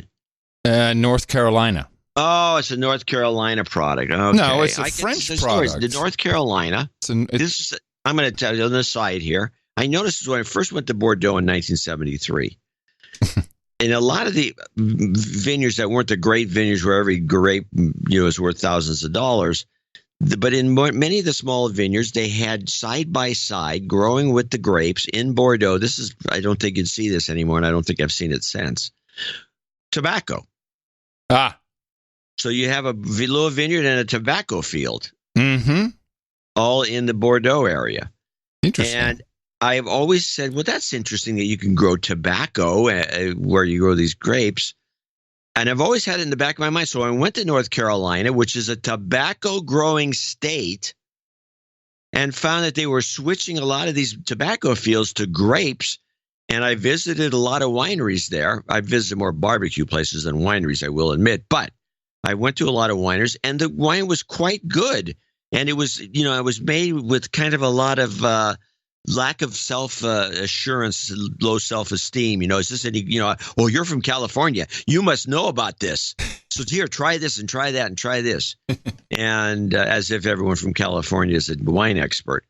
And in fact, the wine was very good. And I think they can grow some good grapes up there in North Carolina. I think eventually it would be seen as one of the great wine growing areas of the world. I think the tobacco has something to do with it. It's in the earth. There's something to do with it. It's in the earth. Very nice. But I don't know what the Chambourcin is. Well, anyway. Chambourcin is a grape from France originally. Huh. Yeah.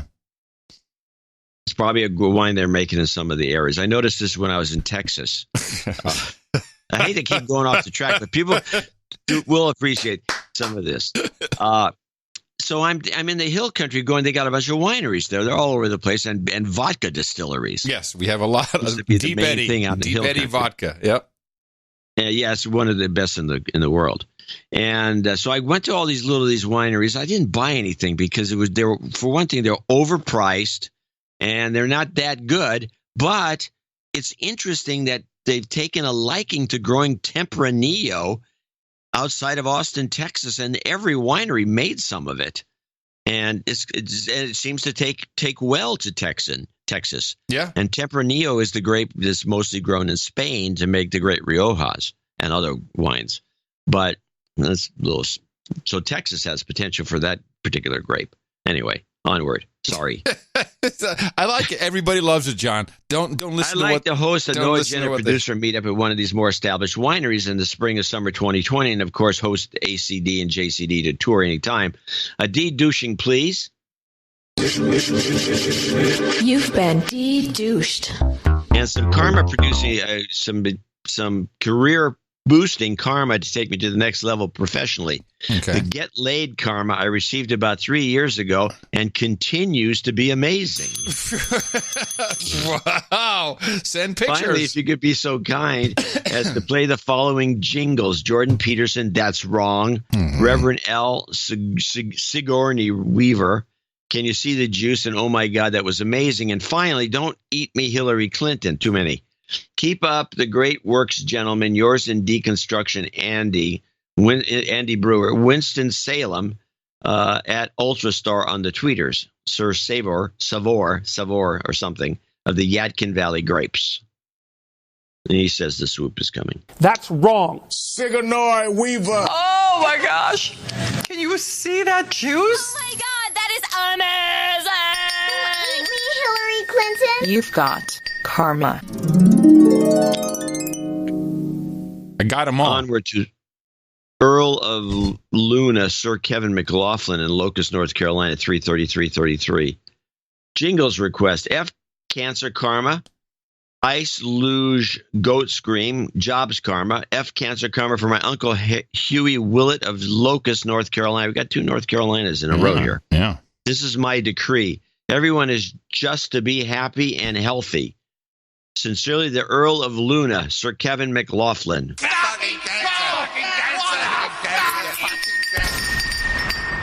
You've got karma.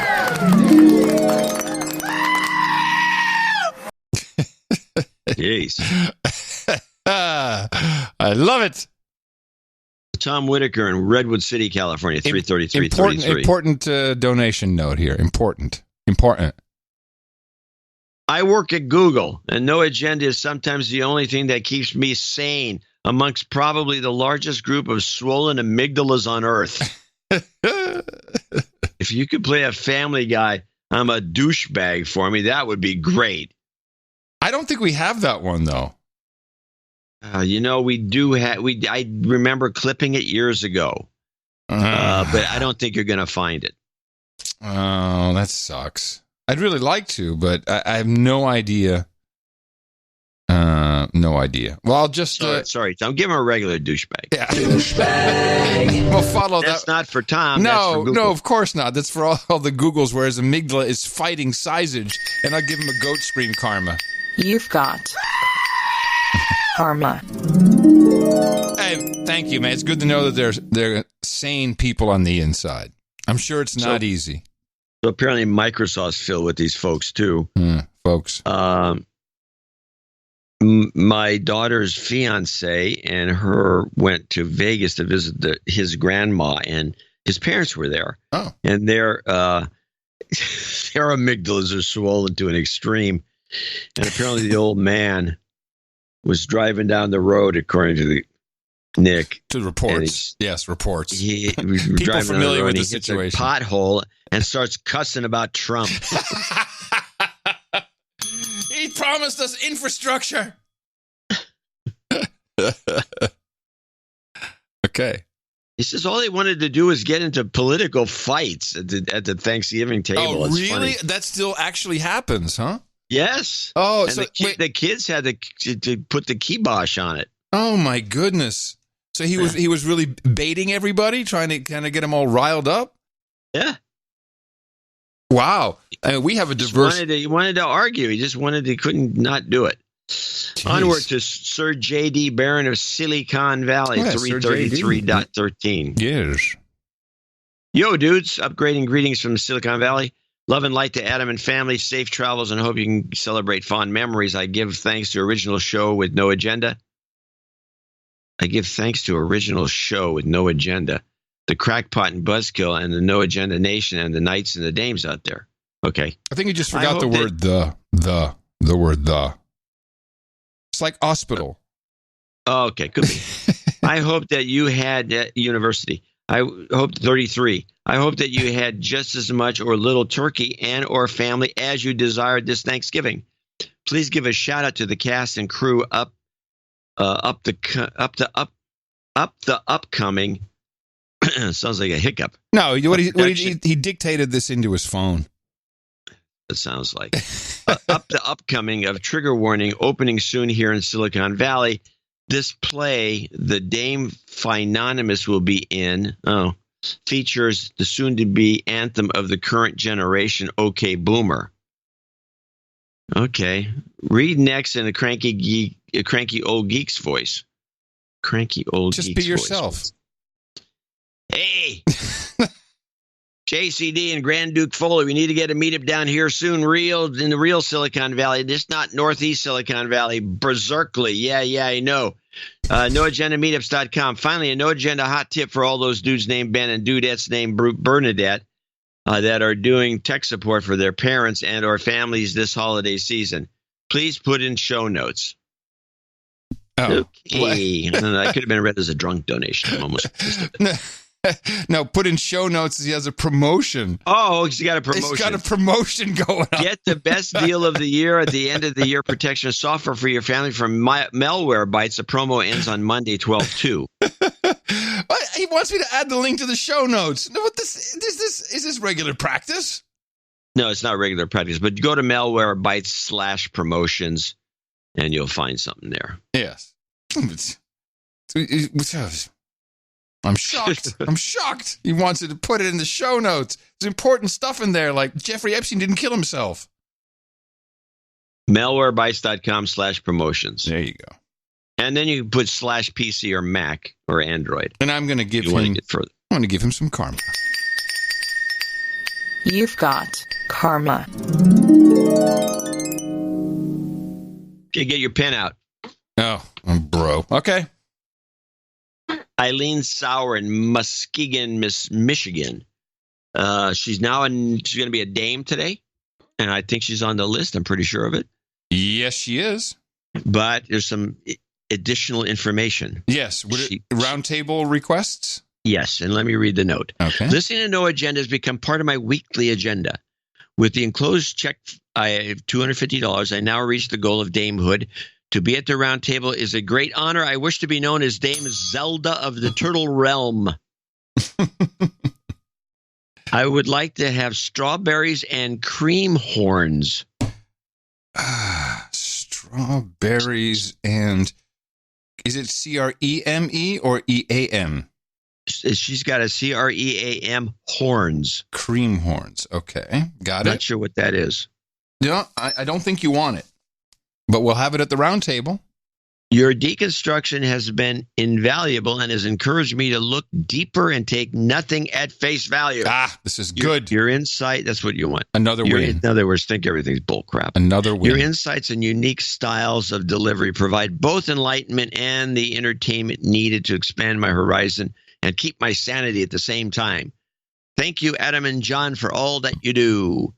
Eileen Soar in Muskegon. Hey, and I want to thank everybody just briefly for all the nice notes I received and quick emails and people and with similar situations and experiences. It was very, very, very nice, and I just want to thank Gitmo Nation for doing that.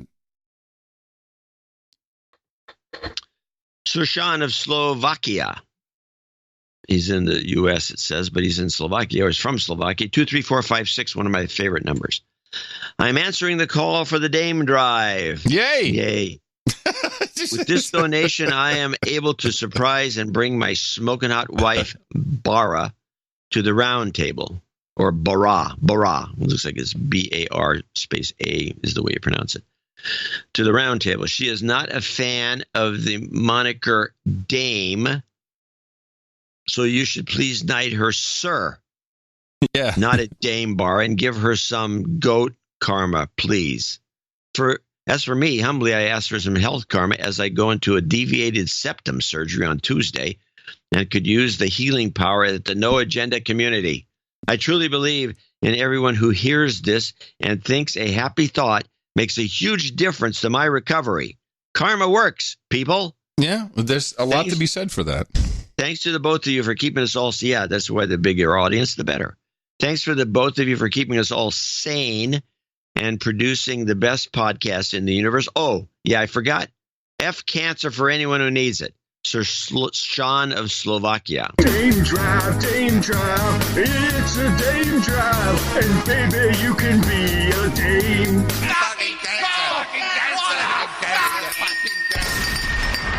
You've got karma. So on the list, do we have it as a sir for her? Oh, that's a good question. I think so. Let me check. I don't know. You would hope. I'll keep going. Yes, Sir Bara. Sir Bara. Okay.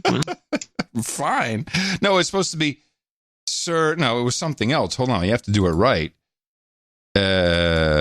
Sir, not a Dame. Sir, not a Dame. Yes. I'm glad I checked. Sir, not a Dame. Okay. Bar. That's good. Got it. Knight Bruce, $222.22. Adam and John, I thank you for the show as always. On the last show, I'm very happy to see you also debunking this Game Changers vegan propaganda. Please also do some research on some of the work of Dr. Sean Baker has been doing in the carnivore diet. It has saved my life. Love and light, Knight Bruce. All right, Bruce, thank you. Okay. And last but not least is Chris G, $200. ITM. Gent's first donation was hit in the mouth by a coworker. Oh, hold on. First donation. We got a de-douche. You've been de-douched. I am going to make it clear that I disagree with this policy. Really? I think it has to be requested. Okay, I'm sorry. I thought we had treated this differently in the past. I must be remiss. No, I don't think I just don't think it's ever been expressed. Okay. I don't think it's come up that often. Most people ask for the de-douching. And some people have said, I don't want a de-douching because I haven't given enough money. And we didn't de-douche. Okay. I will no longer douche without permission. It's Unrequested de-douching is off the table. Okay. Vetoed. But his de-douching has been put into the wild, so he's been de-douched. It did happen. Yeah, so there's nothing we can do about it. He was hit in the mouth by a coworker 1 year ago, did not get much of the show at first. This is interesting. But appreciated the deconstruction and humor. Now I get stop. Did not get much of the show at first, but appreciated the deconstruction and humor. What else is the show? Besides, this is like our two main points. Like, let's deconstruct. Kind of an interesting observation. All right, but what else is there? What else are we doing? What is it you like so much? Please, we'll do more of it. Now I get it and love it. Requesting jobs karma for my youngest human resource on her upcoming interview. Also, goat scream and your little girl, yay. Thanks, Chris G. Absolutely. And thank you for your courage and for your support. Jobs, jobs, jobs, and jobs. Let's vote for jobs. You've got karma. Yay! I wonder what the mechanism is that you listen to the show and you don't get it, but you keep listening because there's something about it that you listen. There's some reason you keep. A lot of people listen to the show. These guys are nuts. There are a couple of no. I think it goes more like this. They hear and this is a problem. Admitted, it's a problem. But anyone who is told, "Hey, this is a great podcast," it's no agenda. There's really. And, they have no political agenda, but they deconstruct the news. And it starts off with, hey, everybody, it was like the 1 and 2 format, everybody. I can understand it's jarring. We have had that complaint early on, which, because you guys make it. And then we went into. The complaint was that the show is trivial because you started off like a morning zoo. Right. So nobody takes it too seriously. That's part of the problem, I think. But there was reasons to do that, and those reasons are still valid. Oh, yes, they're valid. But, then I'm also always amazed when we do 14 minutes of talk about Linux Mint distros, and people still show up, and actually a lot of them appreciated our biannual Linux talk. Well, I said at the time, after the show, I said to you, I'll bet you some people will check out this Ultimate Linux 19, and they will get back to me and say, that's really, I'm glad you told us about that. And guess what happened? Well? Nothing. Nobody got back to me. I got a lot of email. A lot of, and of course, a lot of it is, well, that's downstream 3 levels. You don't want that. You want Arch Linux. That's what the bad boys have. So there's a lot of that, but it's appreciated because I could, there are some questions that I had and people would answer. But anyway, the point being, at what point is it? And maybe people could email us this. What you listened to it, you probably didn't get it right away. What was it that was either holding you back, or what was it that made it click? Because I think you're right. There's something that happens that people say, "Oh, I see," and I don't know what it is. 12 years. This. I've held this job down longer than any job I've ever done in my entire life. I just want you to realize that. Almost 3 times as long as any job I've had. And it's a job. It's an actual talk job for 6 hours a week, which is non-trivial for. Generally, broadcasters talk for an hour. Well, that's just the talking part. That's forget the rest. I mean, and it's talking. Yeah, it's interesting. There's no doubt about it. There's something magical. Well, magical for sure, and a lot of that magic is directly attributable to the people we just heard from, our executive producers and associate executive producers for this episode, 1195 of the No Agenda Show, because it is your podcast. That's the big difference that we put in. We don't have listeners, we have producers, and then everybody else. And of course, you start to call these people douchebags. That's on you, but that's what producers get to do. That's the big difference. That's why it's working. And we'll be thanking more of these fine folks in our second half, our second donation segment. But for this, please recognize that these credits are valuable and you can use them in places that can do good for you, including putting them in your LinkedIn description. And if you are so inclined, if you would like to be an executive or associate executive producer of No Agenda Show 1196, please go to Dvorak.org/NA. And I promise you, no more Mint Linux talk on this show. Our formula is this. We go out, we hit people in the mouth.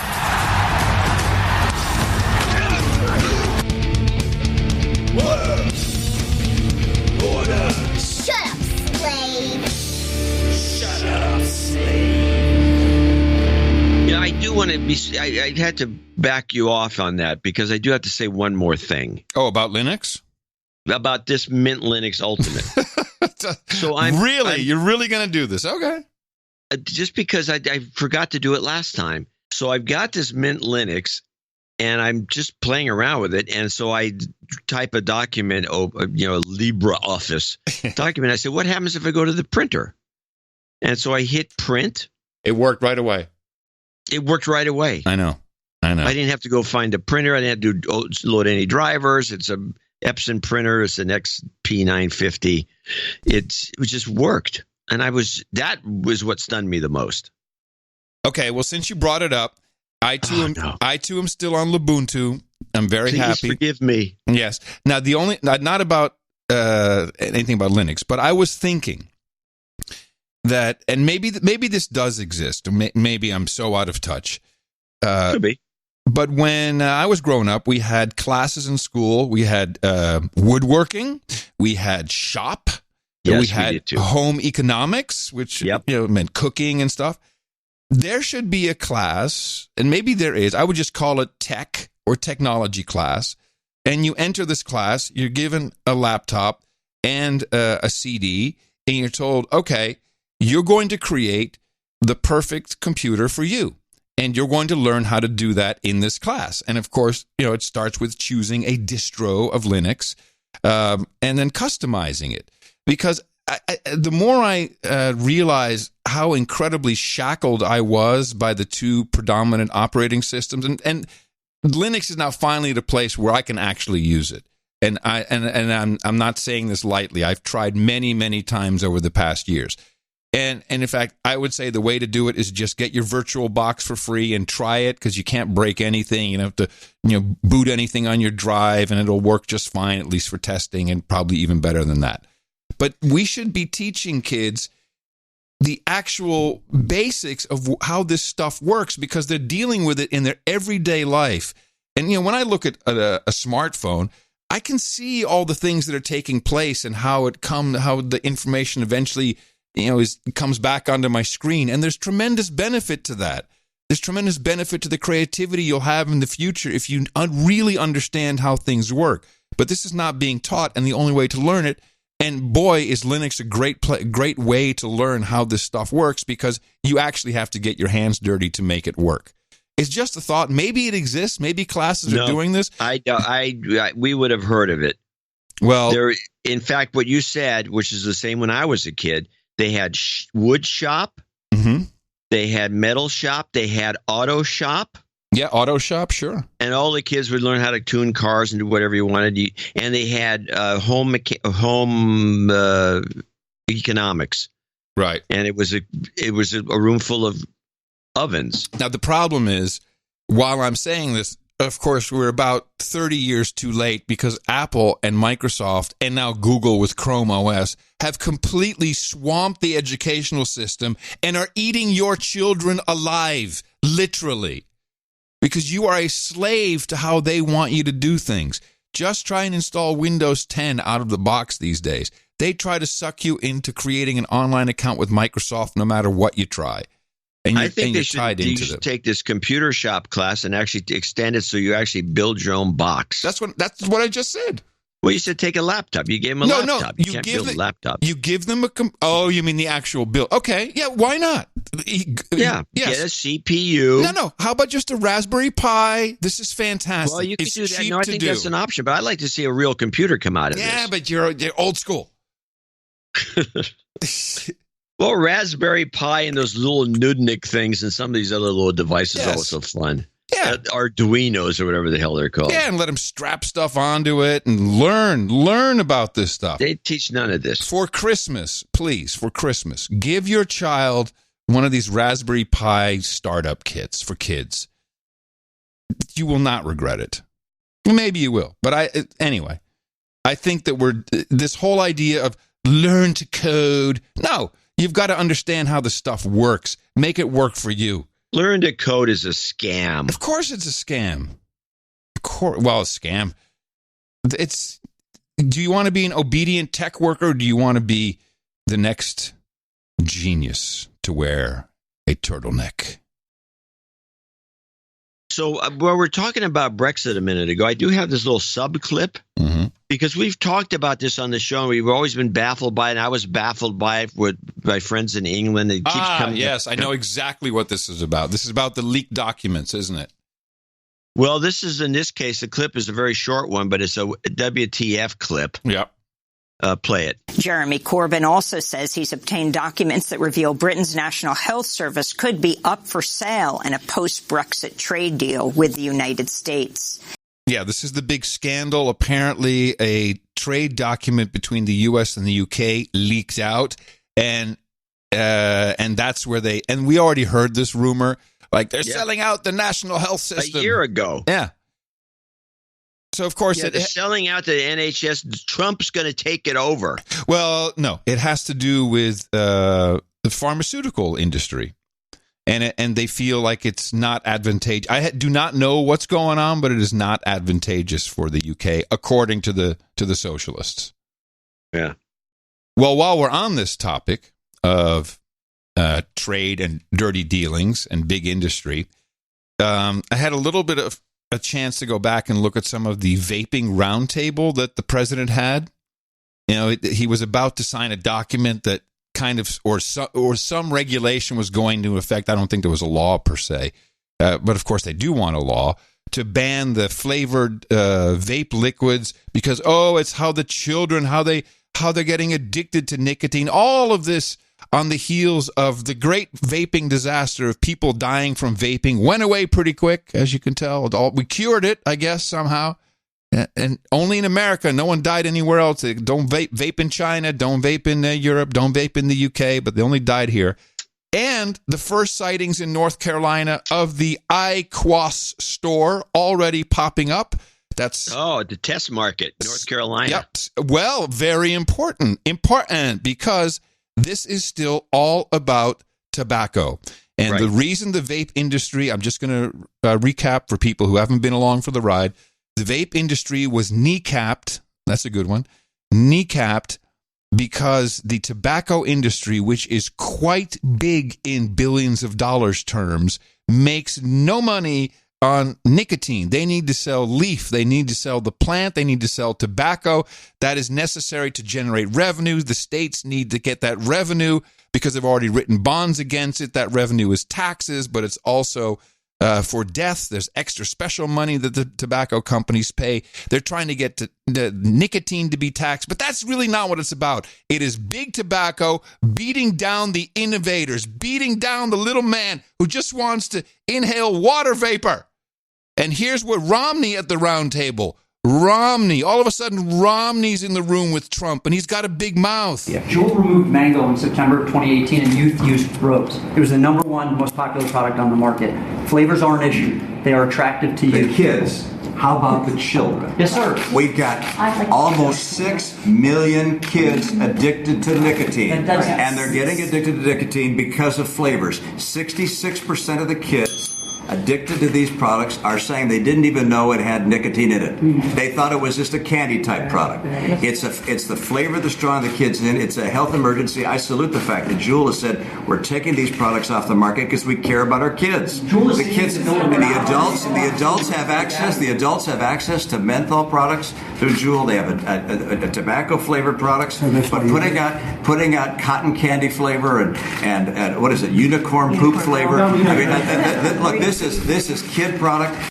This is kid product. It's horrible. The children, this is no good because children are getting addicted to nicotine, the flavors. This is just nasty. What did Romney's firm Bain Capital do in the past? Let me think. An explosive new report by the Huffington Post sheds new light on Romney's time at Bain & Company, the Boston consulting firm. It describes how the firm made millions on big tobacco by helping Philip Morris increase its revenues in the U.S. and aiding two other tobacco titans to dominate the Russian market. Romney's consultants helped foreign firms and aspiring oligarchs decide how to corral Russia's riches, including writing an official manual that outlined how best to navigate the process. At the same time, Bain leveraged its contacts with senior Russian officials to arrange sweetheart deals for its tobacco clients. Of course, he's always been a shill for big tobacco, and he's in the room as a senator shilling for his former clients. I'm somewhat outraged. Oh, you are not outraged. You know, you expect this from that guy. He's a douchebag. Yes, let me douche him. Now, let's one thing in there I just kind of chuckled about, which was he said the 66% of the kids smoking these things, these vaping, didn't even know there was nicotine involved. 60, yeah, I know. But then these kids know nicotine's involved. That's why they're doing it. And then he goes, I applaud Juul. Kids aren't this dumb. Yeah, I applaud Juul for taking the flavors off the market. He's in cahoots with Juul. The whole idea was to strangle Juul, to buy them and smother that shit into the ground so we can bring our new smokeless tobacco. Iqua smokeless tobacco. Coming to a store near you, people. Kids will love it. Oh, they're going to ram it down everybody's throats. We'll see. Apparently, John, apparently. There may be a comeback to the vape. Apparently. Well, okay, so first of all, apparently people who have vaped and have smoked love the Iqua. It is apparently a great hit. Okay. And so that I don't know. I don't know either. I'm just telling you what I've heard. So the product is supposed to be good. But that could be propaganda you're hearing. But listen, look, here's the deal. Here's the deal. Trump was about to sign some kind of regulation or legislation. He stopped and said, well, hold on. We need, and it was after this meeting, we need to think of, you know why? Because he hates Romney so much. He sees what's going on. He's like, I'm not going to give this to you, Romney. I'm not going to give this vaping to you. I'm pretty sure you might be right. Yeah, of course. Now, because he doesn't like Romney. Romney's a pretty much of a slime horrible ball. person. He's a slime ball. He's a slime ball. Swarmy. He looks like he's swarmy. And, you know, he's in with the tobacco guys. And he's a Mormon, and they should be doing everything to stop all tobacco products. Yeah. So that doesn't make any sense. Yeah. I mean, what kind? You know, it's like the drug dealer who refuses to use the drugs he sells. Yeah. I hate drugs. These drugs are terrible. Would you like to buy some? Exactly. Since we've already joked about it several times, I do have a couple of dropped tea clips that I wanted to share. Now, this was from a recent protest in Greenville earlier this week. A problem which I will say that I believe feminine hygiene products should have a lower or no tax rate. I'm all for that. You know, this really the cost of feminine hygiene products are an outrage. And I feel bad that women have this secret tax, really just a tax on their life. But okay, men have other things.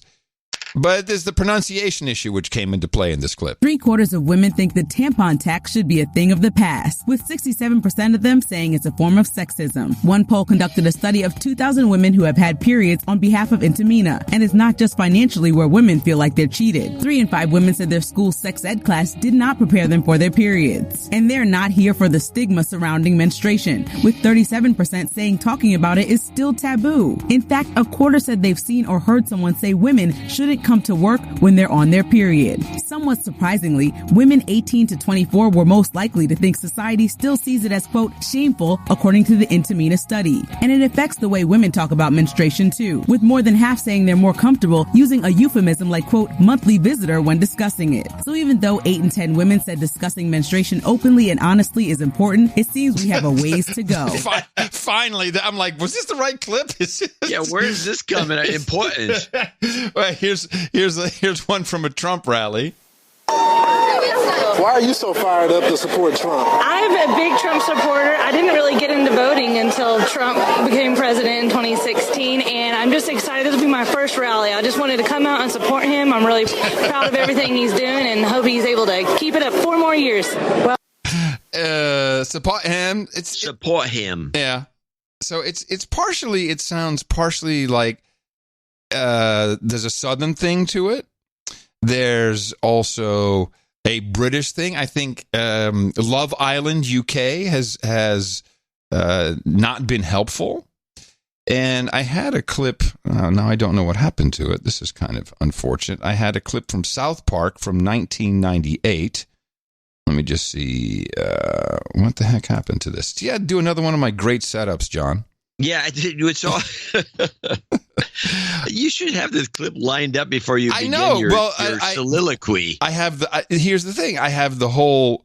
I have everything opened up. I'm ready to. Oh, it's like a running gag on the show now. It's not even that funny. I've done it a couple of times. I'm pissed at myself. Oh, my favorite one is where I have this great clip I want to play, and somehow I misedited it. Or you have like the last 3 seconds. No, that's the best way to go. But oh man, okay. Well, and then I have and that was kind of my payoff going into. Well, I'll go into this bit then. God damn it. South Park apparently had an episode in 1998 where this was discussed. I'll look for that while we play this clip, which is from a Netflix special the Keeper and I watched yesterday, the day before. Was it Mike Birbiglia? He's a comedian. And all of a sudden he rolls into this bit that is something that we really have taken issue with on this show, and it shows up in donation notes all the time. The instructor was like, what's the most exciting thing about having baby? Which is a new thing for us, where they don't say the baby, they're just like, baby!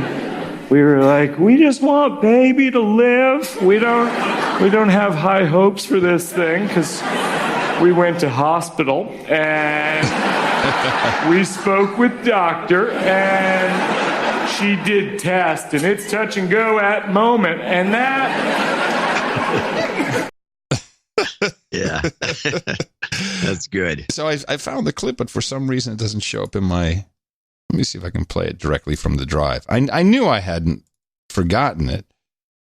Will it play? Yes, here we go. South Park, 1998. Hello, children. My name is Dr. Adams. Welcome to the planetarium. I thought it was planetarium. Well, it is, but I have a bone disease, which impedes my ability to pronounce the T in planetarium. That's a pretty weird bone disease. Yes, perhaps someday I can get a bone marrow transplant. So they were doing it back then. Yeah. Well, I think it's been installed. I mean, you listen to these linguists, that guy who berated us, they think it's some sort of a trend, but I don't know that it's a trend any more than saying university. I was thinking about that the other day. Oh, I went to university. Yeah. You can say I went to college. But you say I went to the university. I'm in the university. I'm not in the college. You can say I'm in the college in certain situations. Most of the time, he went to college. He went to university. It should be the same. Why I'm so upset about this misusage. I don't know. Well, there's one other minor gripe that I have that I'm hearing more and more is anyways. I'm sick of that. I love anyways.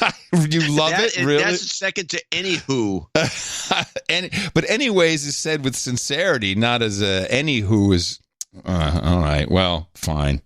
It's mocking. But, talking about bad language, talking about people that kind of talk funny out of class, let's talk about Joe Biden. Oh, yeah. This is clip of the century. I had to go back. This has got to be a deep fake. This cannot be true. It could be a deep fake. I thought about this too, because I don't know. There's no real documentation for this, but it's been going around, and it's the kind of thing he would do. Yeah. So, well, did you see? There's a clip running around of him being introduced on the stage, and this old woman has her hands out, and then he nips at her finger. That's his wife, isn't it? Is that his wife? Oh, it's Jill? Well, whatever the case is, she's standing there, she's throwing her arm out. It's almost like a comedy act where she says, and then we get Mr. Biden, and she puts her hand out in the air right in front of his face, like somebody in a cheap Benny Hill skit. Oh, if it's his wife, then it's okay. Then whatever. Yeah, I think it was his wife. It's still kind of odd. The whole thing was funny. It was funny, but you got to give the guy some humor. But with this particular clip here, which we should play, is the worst. I saw that made me aware when I was in law school. Proudly for Holloway. Proudly for your dad. First African-American state senator in the state of Delaware. Everything about. And by the way, I sit on the stand and it get hot. I got hairy legs that turn blonde in the sun. And the kids used to come up and reach in the pool and rub my leg down so it was straight, and then watch the hair come back up again. They'd look at it. So I learned about roaches. I learned about kids jumping on my lap. And I've loved kids jumping on my lap. And I tell you what, the men, they're now all men, the guys I work with down here, and they're all guys at the time. They're all good men. Most of them made an awful lot of themselves. And Earl Larkin had a rough time. And some of you knew Earl. I came back as a public defender. He just rambles like this. Now, this could be a deep fake, and it wouldn't surprise me. Well, I've seen, but it's one of those things that's believable. Well, yeah, I've seen full length versions of this, and it's part of his corn pop speech, which is why it's surprising and it's only showing up now, because this was part of the corn pop and the chain and whoop his ass. I did get But I did get an ISO. Creepy. Of course. Okay. I'm putting it right into the ISO slot, already knowing it's going to win. I got hairy legs. Yeah, beautiful. But wait a minute. I have an ISO from the New Orleans thing, too, which I sent as late clips, which is today was a breaking news. They had a shooting in New Orleans. And I play the ISO from that clip. Wait. Oh, New Orleans. Yes. Here we go. Please, no, do not drink and drive. No. Okay, then have that. No, are you kidding me? Hairy legs beats drinking and driving any old day. I got hairy legs. Yeah. Hairy legs. Oh, yeah. There's no doubt about it. But back to Biden. We do have a Biden campaign rundown off of NBC, which we should play. And it's got a little Kamala Harris thing at the end, which I want to comment on. Are investigating the motive. Now, presidential candidates are back on the road, crisscrossing the country, among them Joe Biden, hoping to make a splash with a big push in Iowa. Here's Kelly O'Donnell. Today in Iowa, the Joe Biden campaign bus on an 8-day, 18-county tour of the first caucus state, trying to rev up his lagging poll numbers, beginning in Council Bluffs. I promise you, we're going to win this race. His new ride branded in Biden speak as the No Malarkey Tour, he says, to contrast President Trump. The reason we named it No Malarkey is because the other guy's all lies. Many, but not all, Democratic hopefuls hitting the trail across the country, with stakes high for early state voters. Anything anyone says could make or break what I feel about them as candidates. I haven't committed yet, but we have so many good candidates running. Also in Iowa today, Kamala Harris at a Des Moines house party. We have the ability to unlock the promise of our country. We have the ability. She's never said anything of substance. We have the ability to unlock the promise, whatever that is, of our country. Let's listen to what her does again. that mean? And B, why didn't Obama do it? He was in there for 8 years. At a Des Moines house party. We have the ability to unlock the promise of our country. Yeah, I mean, they gave Obama the key. We have the ability to unlock. What is the promise of our country that needs to be unlocked? Well, Harris is done for. I'm sure you saw the resignation letter from one of her campaign managers. I did not, actually. Oh, she resigned, saying the leadership's not there. I think she bolted to. Where did she go to? She go to Buttigieg? She went to someone else's campaign. I think Buttigieg. Oh, yeah, it's a mess over there. It's a total mess. Kamala Harris cannot organize her own campaign. She's no good. She's just no good. We knew it. She had a pretty face, the ha-ha-ha. She had kind of the Hillary wave, and it fell apart. And I thank Tulsi Gabbard for ripping that apart within, what was that, debate 2? Or was it the first one? Yeah, it was debate 2. Yeah, she. That's what Tulsi Gabbard brought down Kamala Harris. She brought it because Kamala went after Biden for not being for being a racist or something, and she really went after him hard, and it was unexpected because everyone was really happy with each other. Kamala goes after. So then the next debate, Tulsi goes after her. And everyone's like, oh, I'm glad somebody's doing it. I'm glad somebody's going after her. And Biden was probably very happy. And the defector, that was the end of Kamala. The defector went to Bloomberg. So she went to Bloomberg's campaign. So Kamala's campaign has fallen apart. But there was some interesting news in the New York Times about a group, a dark money group with a $75 million ad campaign. The group's name is Acronym, and they also have now that's a 501c3 corporation, so we do not actually know who the donors are, so we don't know who's providing the $75 million, but they also have a political action committee, which is a 501c4 company called Pacronym, and we do know some of those donors, but everyone's trying to figure out who's put this $75 million together, which is going to be spent specifically on winning seats and elections for Democrats. So for local elections, for state elections, and they claim on their acronym website, anotheracronym.org. They claim that they already have been responsible for 65 Democrats winning elections in the past, I think, year or two, whatever they say here. So we're not quite sure. So it's a shadowy group, very shadowy. But we do know because of the Pacronym, they do have to publish their donors, and I'll tell you, 2 million. Came from the National Democratic Redistricting Committee. That's a political nonprofit run by Eric Holder, Obama's first attorney general. $300,000 from Dollar Shave Club. See. What else? The fun here, the list, NewsWeb Corporation, $1.5 million. Fred Eichaner, do you know him? Yeah. United Food and Commercial Workers Union, $1.3 million. At the top, $2.6 million is Soros Fund Management. So you kind of get the idea who's probably in on this big ad buy. Yeah, I did hate to start off with them every time. But I did. What are you going to do? I did pull a couple of these ads, and I think they're worth discussing because I find them to be highly racist.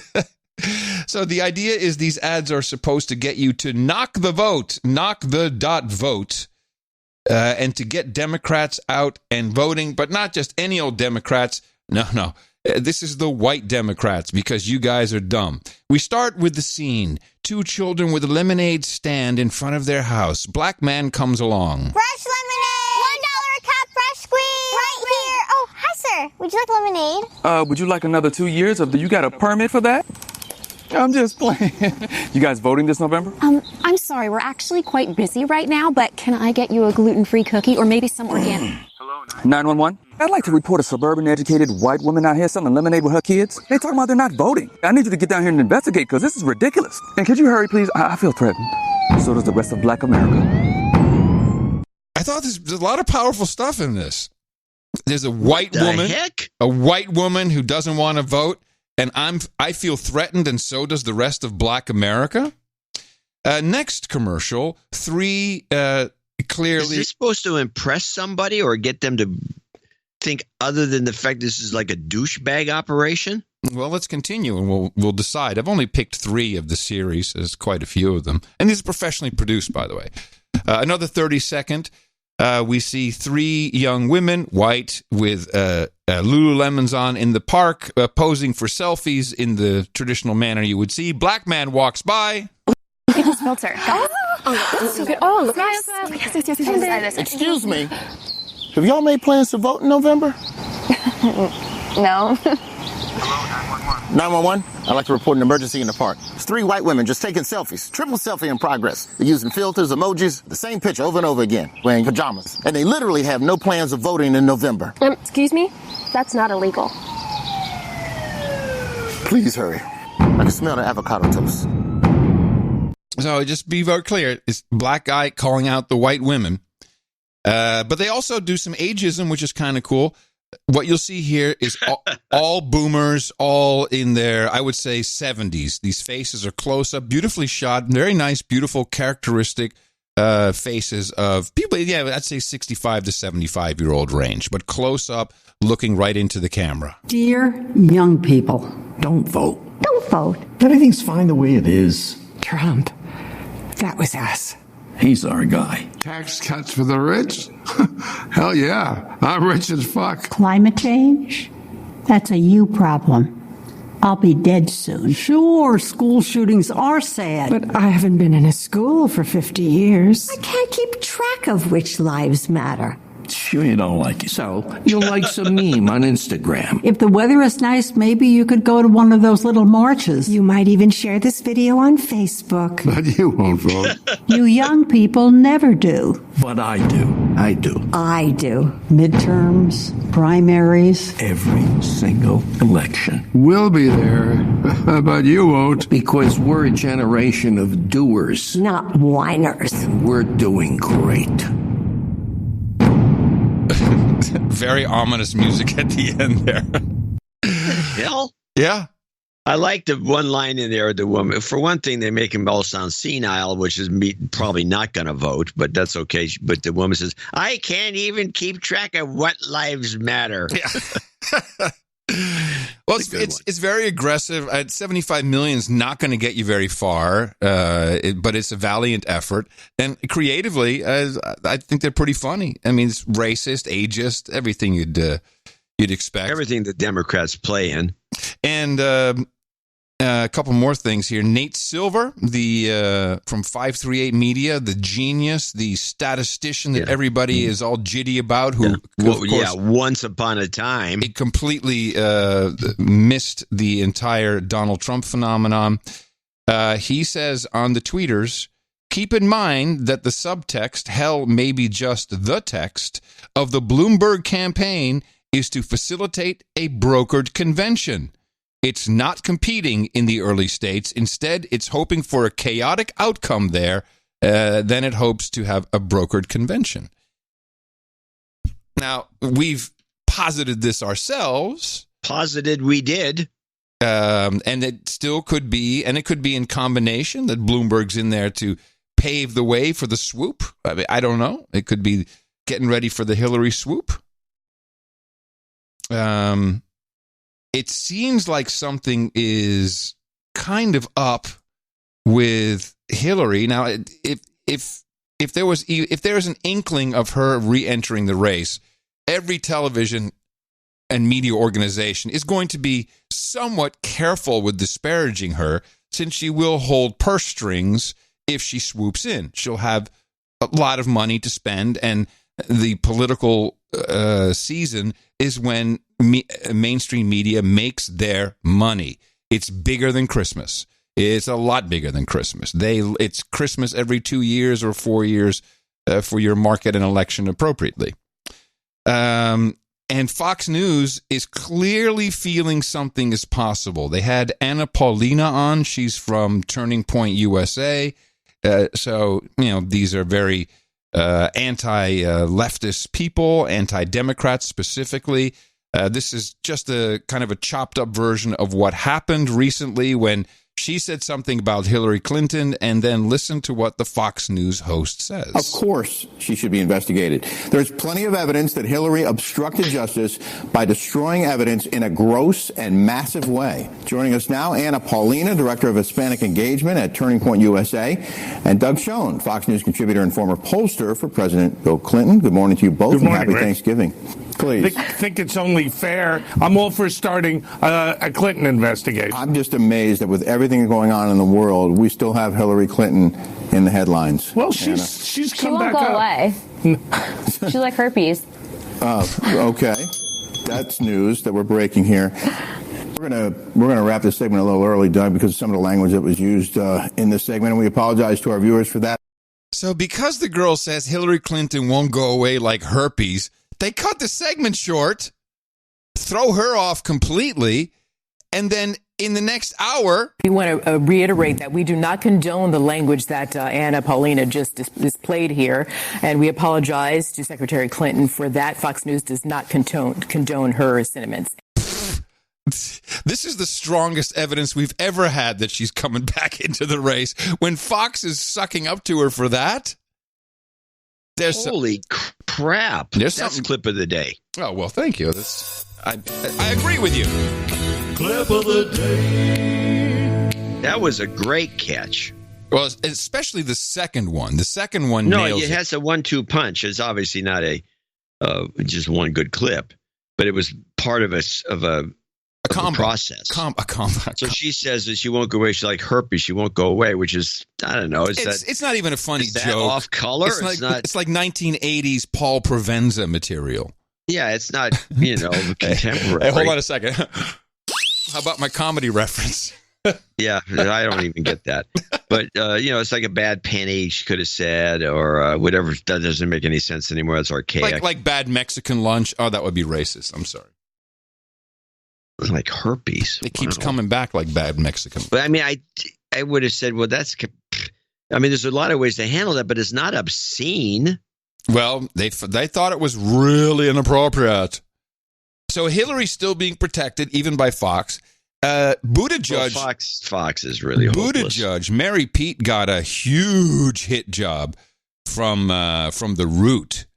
Because of course we know the problem with the elections in general would be the Black American vote. The black vote is what's going to make this happen, and the fight is on now with blacks for Trump, and who actually has the blacks with the Democrats, and Mary Pete got butt slammed by The Root. The article was really related to, it was a total hit job. It was something that Buttigieg had said in 2012 or 2013. And this Michael Harriot from The Root had said Pete Buttigieg lies like an MFer. I won't say the word because we try not to use that on the show. So this warranted a quick explanation on the Joy Reid show. Which is always fun to have two black people talking about a white guy who can't attract black people. It's just a beautiful fest over there, that MSNBC. After Michael Harriot of The Root penned a scathing response to comments that Buttigieg made back in 2011 about black children and education. In a roundtable interview with no people of color present, Buttigieg opined that kids in minority neighborhoods haven't seen the education system work, and they lack role models who can personally testify to the value of education.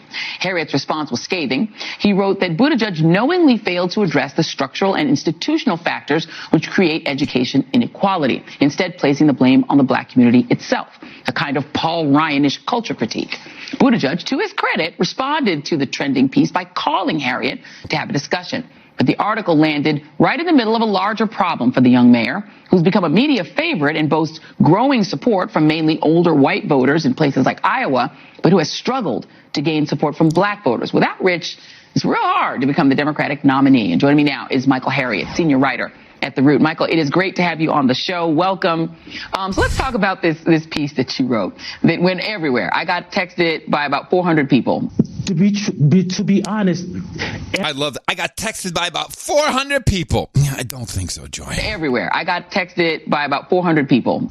To be honest, everyone in this race, and especially someone as educated as Pete Buttigieg, knows why these problems exist. And so when the fear of black voters is that when they get into these annals of power, when they get into these rooms, and they'll start talking about, fixing the education problem in America, this is what'll happen. They'll say, well, they need some role models, or maybe they just need some after school programs, when we know it's a problem of institutional inequality that fits into the history of racism in America. So when you frame it like that, there's no white person who will be allowed to even enter the race, because that is a hit job. I have nothing with Mayor Pete, but what a nasty thing to do.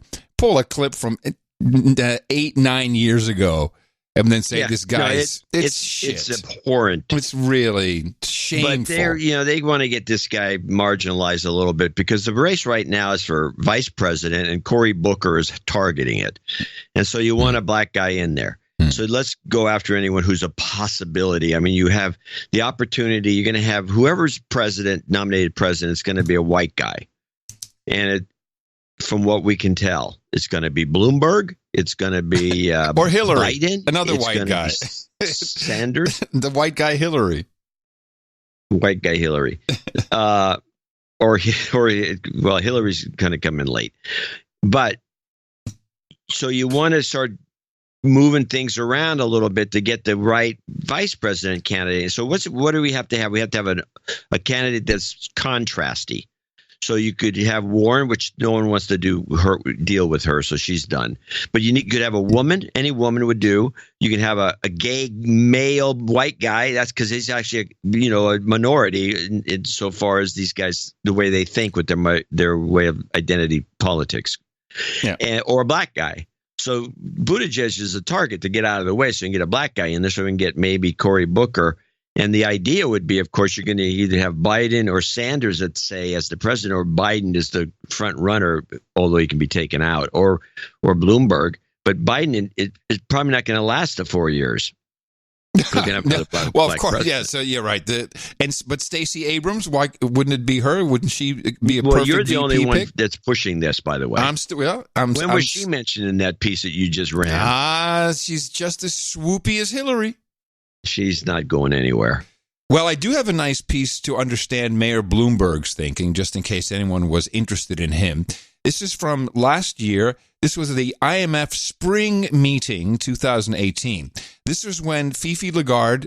this is a great clip. Fifi Lagarde was still the ruler over there at the IMF, and she had this little presentation where she does one-on-one with Lagarde, and she has a one-on-one chat on stage with Michael Bloomberg, and they're talking about taxing people and really taxing the poor.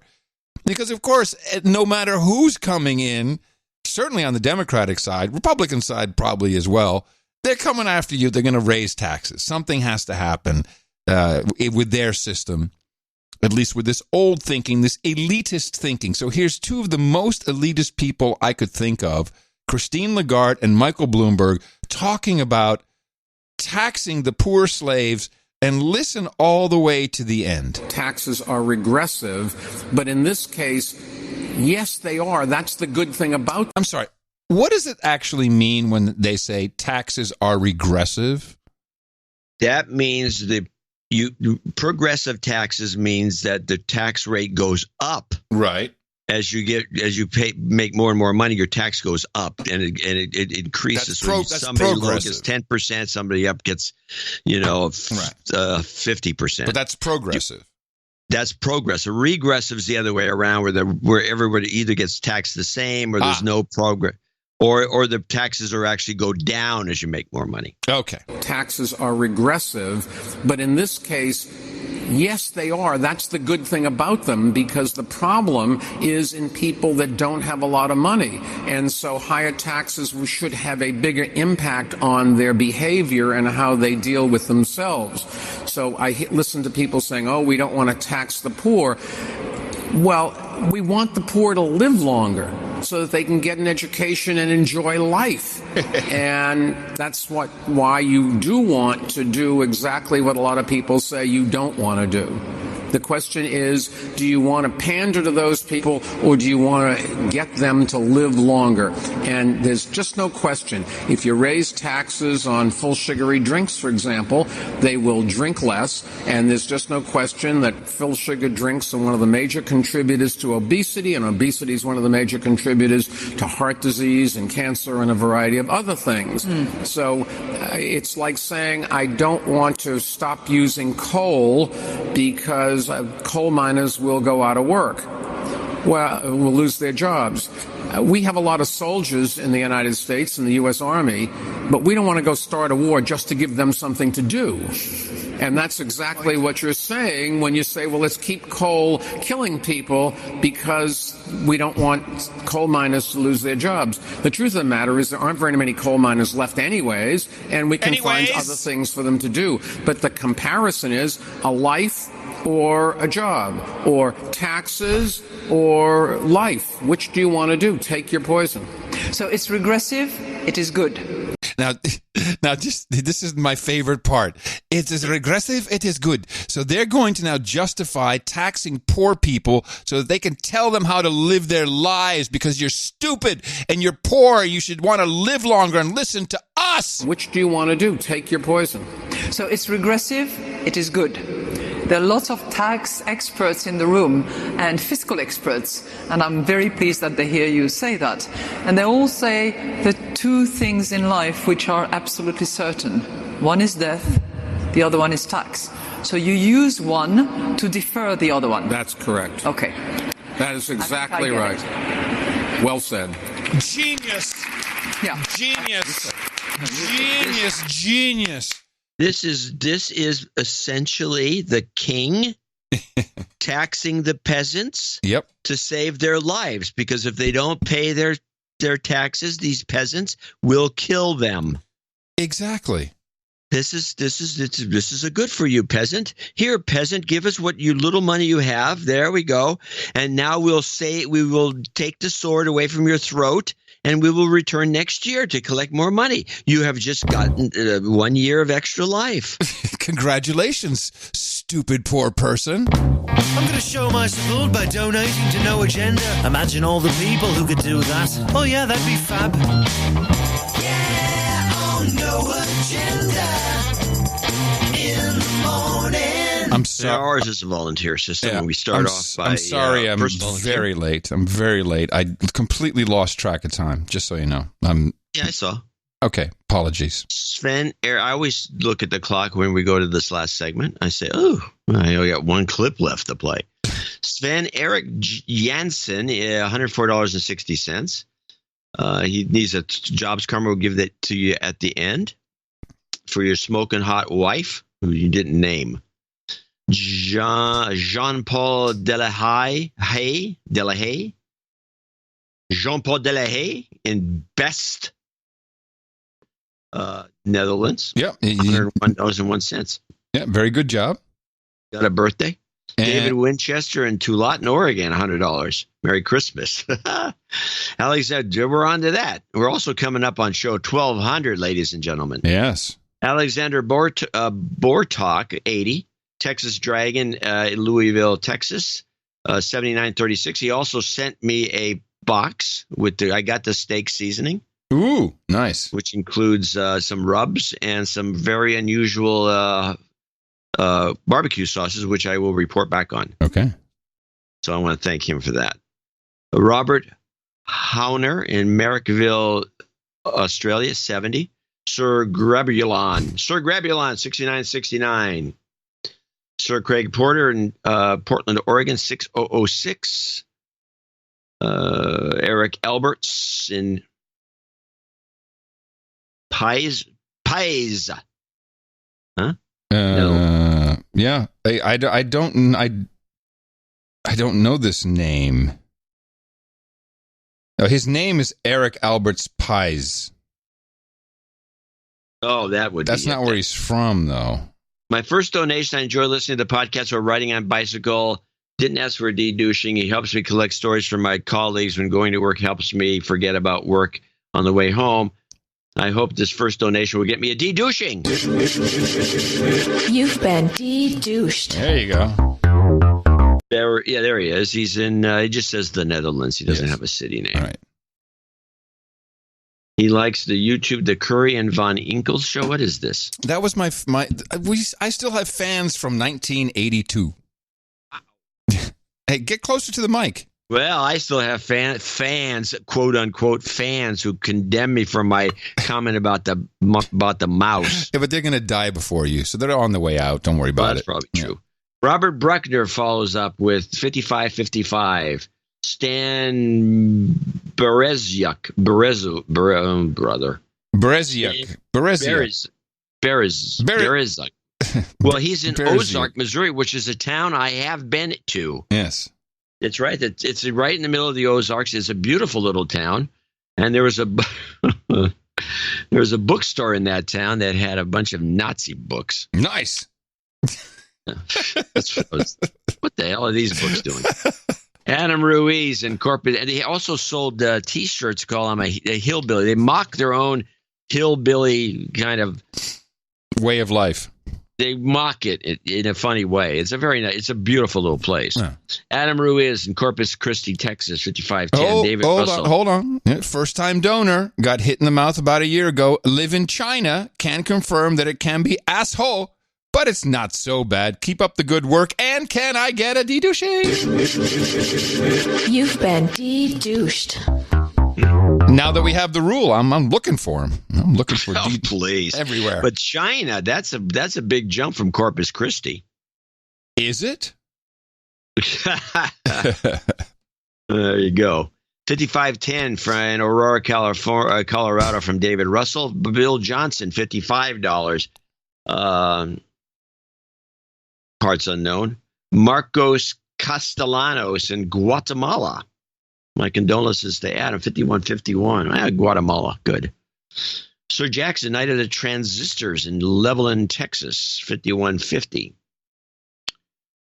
Gavin Haberfield in Mitcham, Australia, 5133.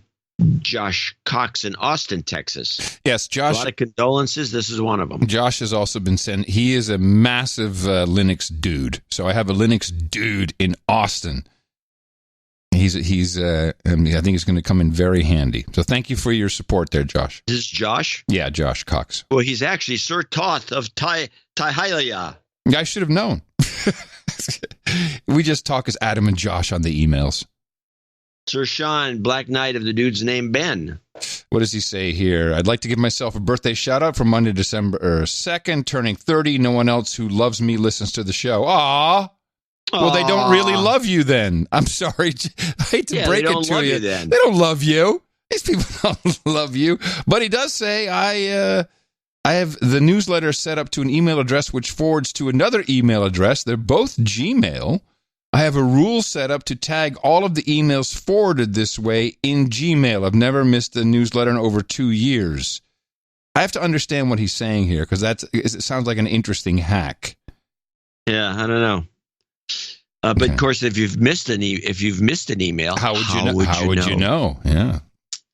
Jeremy Cartwright in Rockford, Illinois, $50. The following people are $50 donors. Name and location: Eric Wills in Eldersburg, Maryland; Susie Brown in Barnveld, Wisconsin; Eric Peterson; Noah Wattenmaker,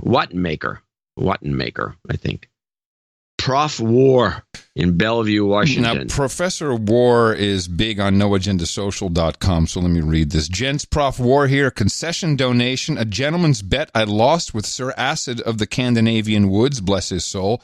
Forgot the details, so I'll just do a quick No Agenda social roll call.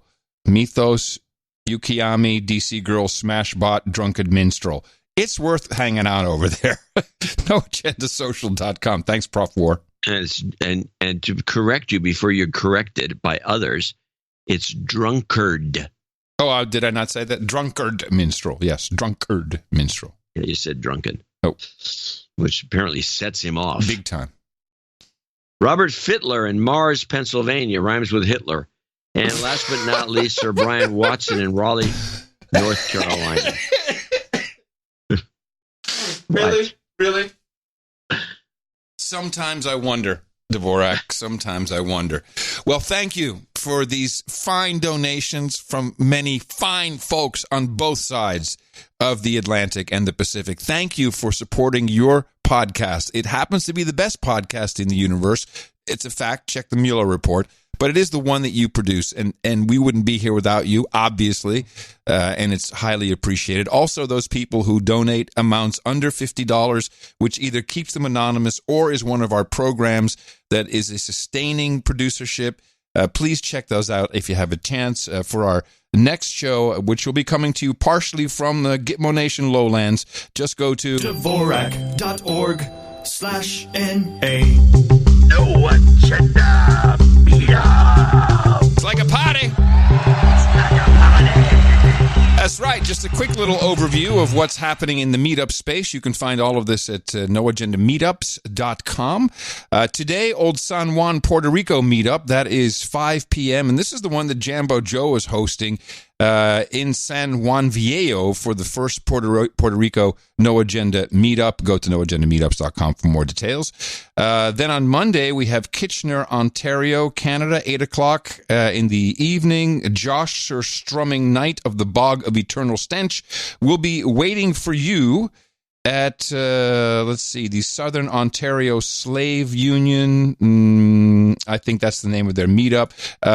You'll have to go to noagendameetups.com to find out exactly where that's being held. Then this coming Friday, the Nashville, Tennessee 6-week cycle. It happens every 6 weeks at 6 o'clock. That will be, the venue is still TBA, but I'm sure it's updated by now. Rich B does that pretty well. Also, the Seattle Monthly at 7:30 at the Canterbury Ale House. Meet at the long table in the side room next to the entrance on the north side of the bar. Wear a purple rose. Also on Friday, the Portland Salem Local 33, event number 5, 5th meetup so far for them, 6:30 PST. Tim, executive producer of the No Agenda Show, episode 962, is your host at the McMenamins Old Church and Pub, in the pub itself. Also on Friday, Spokane, Washington at 7 o'clock at the Nectar Wine and Beer. Jeffrey Aikenberg is your host. And Chicago, Illinois, the Midwest Furry Fest Convention. It's the big one on Friday, the 6th of December. This is happening smack dab in the middle of the MFF weekend, the largest furry convention on the planet. However, everyone, FurryCon attendees or not, is welcome to join in for libations and good, clean fun. Photos or it didn't happen, send them to adam@curry.com. Meet at Red Bar and Lounge at the Hyatt Regency O'Hare. Look for the table with the beautiful laminated print of Curry's mug. More details, noagendameetups.com. Nice. I think that's a great one. Very excited to see what happens there. Then we have... Chicago, by the way, is our number one name or location for No Agenda listeners according to MailChimp. Nice. Really? Yeah. Huh. That's interesting. Yeah, who knew? No, I did not figure that out.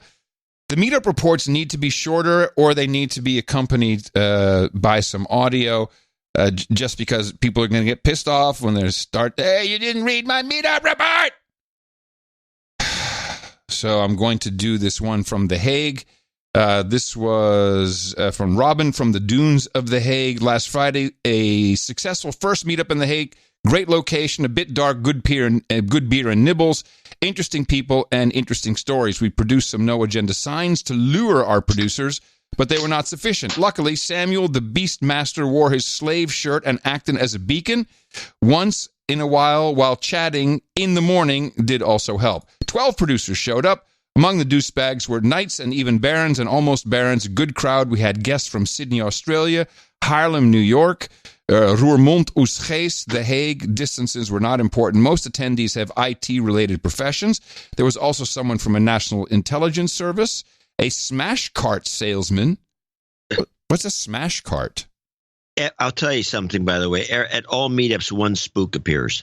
Oh, yeah, you have to spot the spook. You got to play the game. And they're also keeping tabs, making sure we're doing everything right. Yeah. And many of them are very conversational. It's very, very conversational. Yeah. Smash cart salesman, several government and travel industry professionals. If we book our travels through the last one, we can get cheap tickets. There you go. While our inside contact saves up credits that she will donate fully to the No Agenda show. I will say it's a win-win. And there's a lot more to this note, which is a little too much for today's program. But thank you very much, Robin. Great work. And, it's interesting. Producer Chris sent me the No Agenda Sydney meetup Gitmo Nation national anthem again. I save this file. I then put it into my system. I check that it works. I check it before the show. And now I go to put it into the player. And again, it says error, unknown format. I do not understand. Unsupported file. This is the weirdest thing. It worked. And now it doesn't work anymore. There was that intelligence guy. That's very frustrating. It allowed you to play it once. It's self-destructed after one play. This is very odd. Okay. Well, I can't play it again, Chris. I don't know. I'm sorry. I'm going to have to re-record my own version. So we got that. And then for everybody who requested it, we've got some jobs and travel and health karma. Jobs, jobs, jobs, and jobs. Let's vote for jobs. You've got karma. And remember, go to noagendameetups.com for more.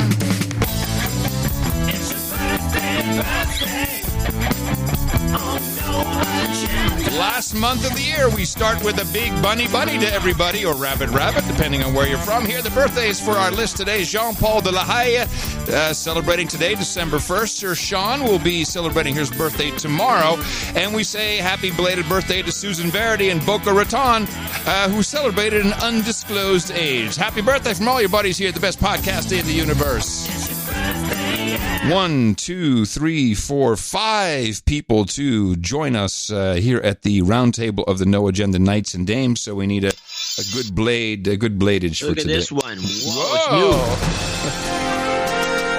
Up on the podium, please, Eileen Sauer, Bar David Orcutt, Andy Prowse, and Andy Brewer. You all are about to join the ranks of the No Agenda Knights and Dames for your contribution to the show in the amount of $1,000 or more. And I am therefore very proud to pronounce all of you in the following manner. Dame Zelda of the Turtle Realm, Sir Not a Dame Bar care of Sir Sean of Slovakia. David Orcutt becomes Sir Rupin Waffles, Sir Shins, and Sir Savar of the Yatkin Valley Grapes. Hookers and Blow, Rent Boys, and Chardonnay for you at the round table. Also, Chambourcine and dark chocolates, and strawberries and cream horns. And, of course, some mutton and meat if that's what you want. Go over to noagendanation.com/rings and grab yourself the opportunity to have that shipped out to you by giving Eric your details. And a special note that David Orcutt, who becomes Sir Rupin Waffles today, he is responsible for 2 new best of shows, which he has put together, one of John's stories and one of my stories. And the first one, so that's why he becomes a knight for this incredible work that he's done. Imagine going through over 1,000 episodes of the show and pulling out the stories. All of your favorites are going to be in there. And the first one will air on just before Christmas. So that would be, I think, the 22nd. Sunday the 22nd, was it the 23rd? 22nd. That's when the first one will air, and we were giving him his well-deserved knighthood for that yeoman's work in advance. Of course, we already have the files. Yeoman. Yeomans. I like saying yeomans. I like yeoman, but it's yeoman. Yeomans. Yeoman. And with that, I'm sorry. This reminds me of my mispronunciation when I was a kid of Chouse. Chouse? Yeah, chouse. I'd read it, and I'd say, oh, chouse. I don't know what the hell it means. Was that choose? Chaos. Oh, chouse. Chouse. Chouse to you, but climate chouse. Now we finally got it. Climate chouse.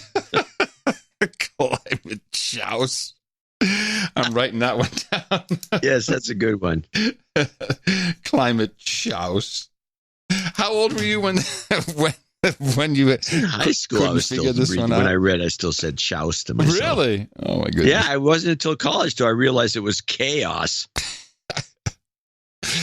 All right. Do you want to roll us out with one last clip before we do end of show mixes, which are nice? I might point out. That's some good one. Oh, by the way, what was the last end of show mix? I think there was a song. Epstein didn't kill himself. A punk rock and a classic 80s style punk rock. Yes. Beautiful song. I said to you that song is commercial. Are we going to have to pay ASCAP fees? But then you told me it's one of our guys. Written by Sir Deucifer, Rob Dew, and performed by the False Flags. Yeah. Outstanding. It was very good. Very, very good. Well, I've got a couple of things. I've got a lot of these I can push off, but let me think if there's one here that, let's catch up with. I could do a riots report. There's 3 short clips. Well, I can't do the music anymore. I'm afraid to do that because we get pushback and complaints. So, well, we don't want to do this music. Just play the riot. Let's do the riot reports. Get them out of the way. This is riots in Colombia. All right.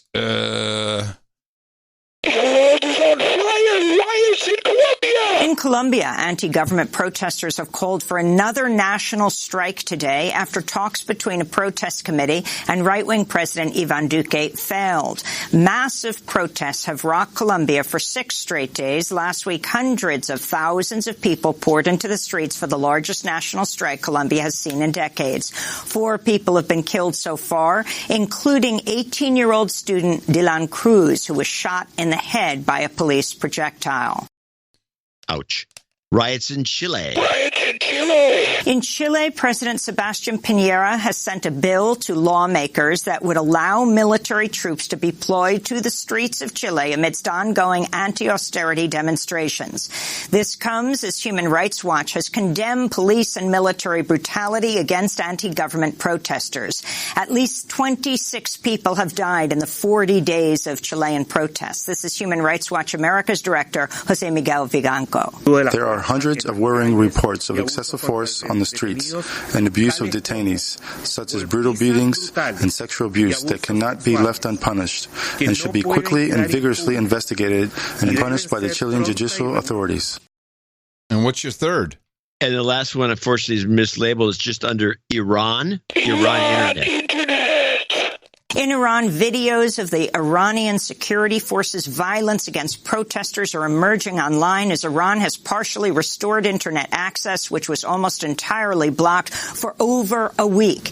Amnesty International says over 100 people were killed in the crackdown against demonstrations, sparked by a sharp rise in gas prices earlier this month. U.S. sanctions against Iran have contributed to the economic crisis. Iranian officials now say internet access in the country could be curtailed indefinitely. And here's a question for our NAMs, our no agenda amateur radio hams operators.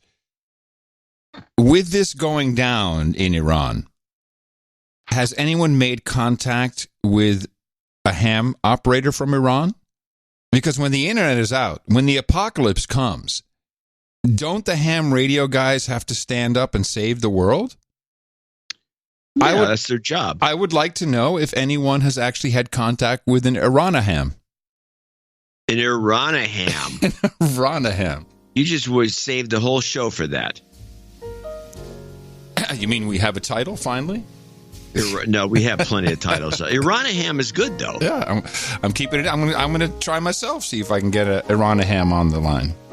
Good. All right, everybody, that does it. I will be traveling, but we'll be here on the box for our Thursday show, the first Thursday of the week. Look forward to that very much. Please remember us, not just in your prayers, but also at Dvorak.org/NA. It's a fun little place to go check out to support the show, which, after all, is yours. And we've got end of show mixes. It's Christmas time, so I'm rolling them out. We have plenty of them. We've got Jesse Coy Nelson. We got Chris Wilson, and a classic from Joshua and Jessica Pettigrew. I love that one a lot. Grumpy Old Ben's up next on NoAgendaStream.com. Coming to you from Opportunity Zone 33 here in Austin, Texas. Capital of the Drone Star State. FEMA Region number 6 in the morning, everybody. I'm Adam Curry. And from northern Silicon Valley, where we're continuing with the 10-car Zephyrs through the holidays. I'm John C. Dvorak. We return on Thursday right here on No Agenda. As always, adios, mofos, and such.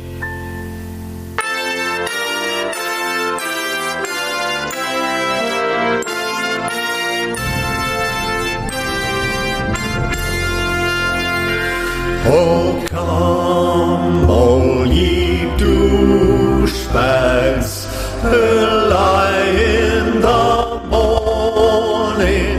Oh, come ye to Adam and John. Keep all your blankets and your water too. Just send us your cash. Just send us your cash. Just send us your cash to the No Agenda Show.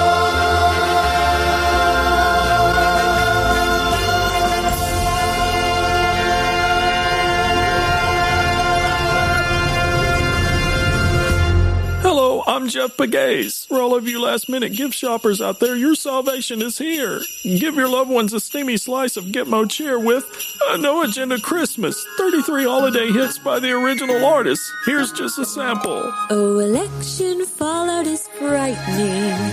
Amygdalas are swelling. There's a split in America. Russia, Russia, Russia. Your no-fly zone will be buzzing with this tune.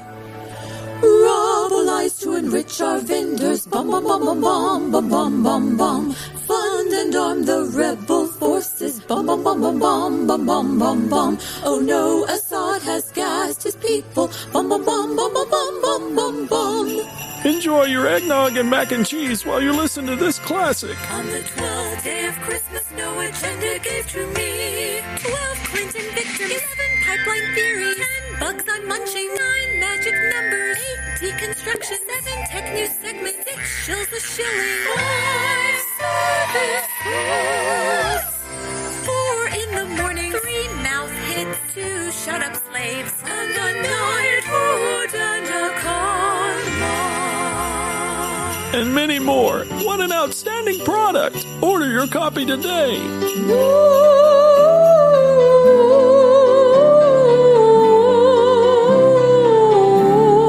Agenda, deconstructing media. No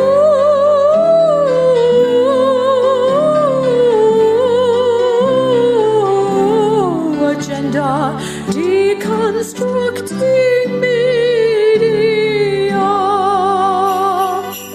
Order your copy of a No Agenda Christmas for just 3 payments of $33.33. Choose between 2 compact discs, 4 cassettes, or digital download in on-Forbes format only.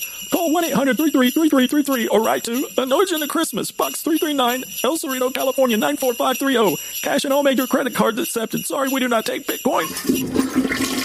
But when I have a perfect call, think of it, 33 what they get away with. 33 what they get away with. Wow. He's just throwing in the 33. You know, the thing is, it was so well done, I didn't catch it the first time, as we point out on the show endlessly. 33 dead in Pakistan bus collision. South Africa flood death toll rises as government declares 33 disaster zones. 33 what they get away with. Robert De Niro. It's like living in an abusive household. You feel you don't know what's going to happen next, what crazy thing is going to happen next, what's going to make you say, what the hell's going on? Because only one angry person gets to say what is real. I'm pissed off because I didn't get a simple thing that I need right now here out in California when I'm here for less than 24 hours. You gotta be kidding me, you little brat. You! So quit whatever you want. God, how could you say you don't answer? You're upset because you're living in space. You're spoiled, brat. 33, what they get away with. Eaton, profit jumps 33% in fourth quarter. Guinea seeks 33% stake in mining projects. Pub sells 333 million fewer pints year over year. South Africa, 333 rhinos lost to poaching. This is ridiculous. Our listeners know that we're on to this because we keep bringing it up. 33, what they get away with. But when you talk about apology, I think the one that you should really be apologizing for, and the thing that you should be apologizing for, are the 33,000 emails that you deleted and that you acid washed. Donald Trump has just tweeted, and it's a huge one, specifically in the context of India. Let me read that tweet out for you if you can't read it very clearly. He says the United States has foolishly given Pakistan more than $33 billion in aid over the last 15 years, and they have given us nothing but lies and deceit, thinking of our leaders as fools. The best podcast in the universe. Adios, mofo. Dvorak.org/NA. I got hairy legs.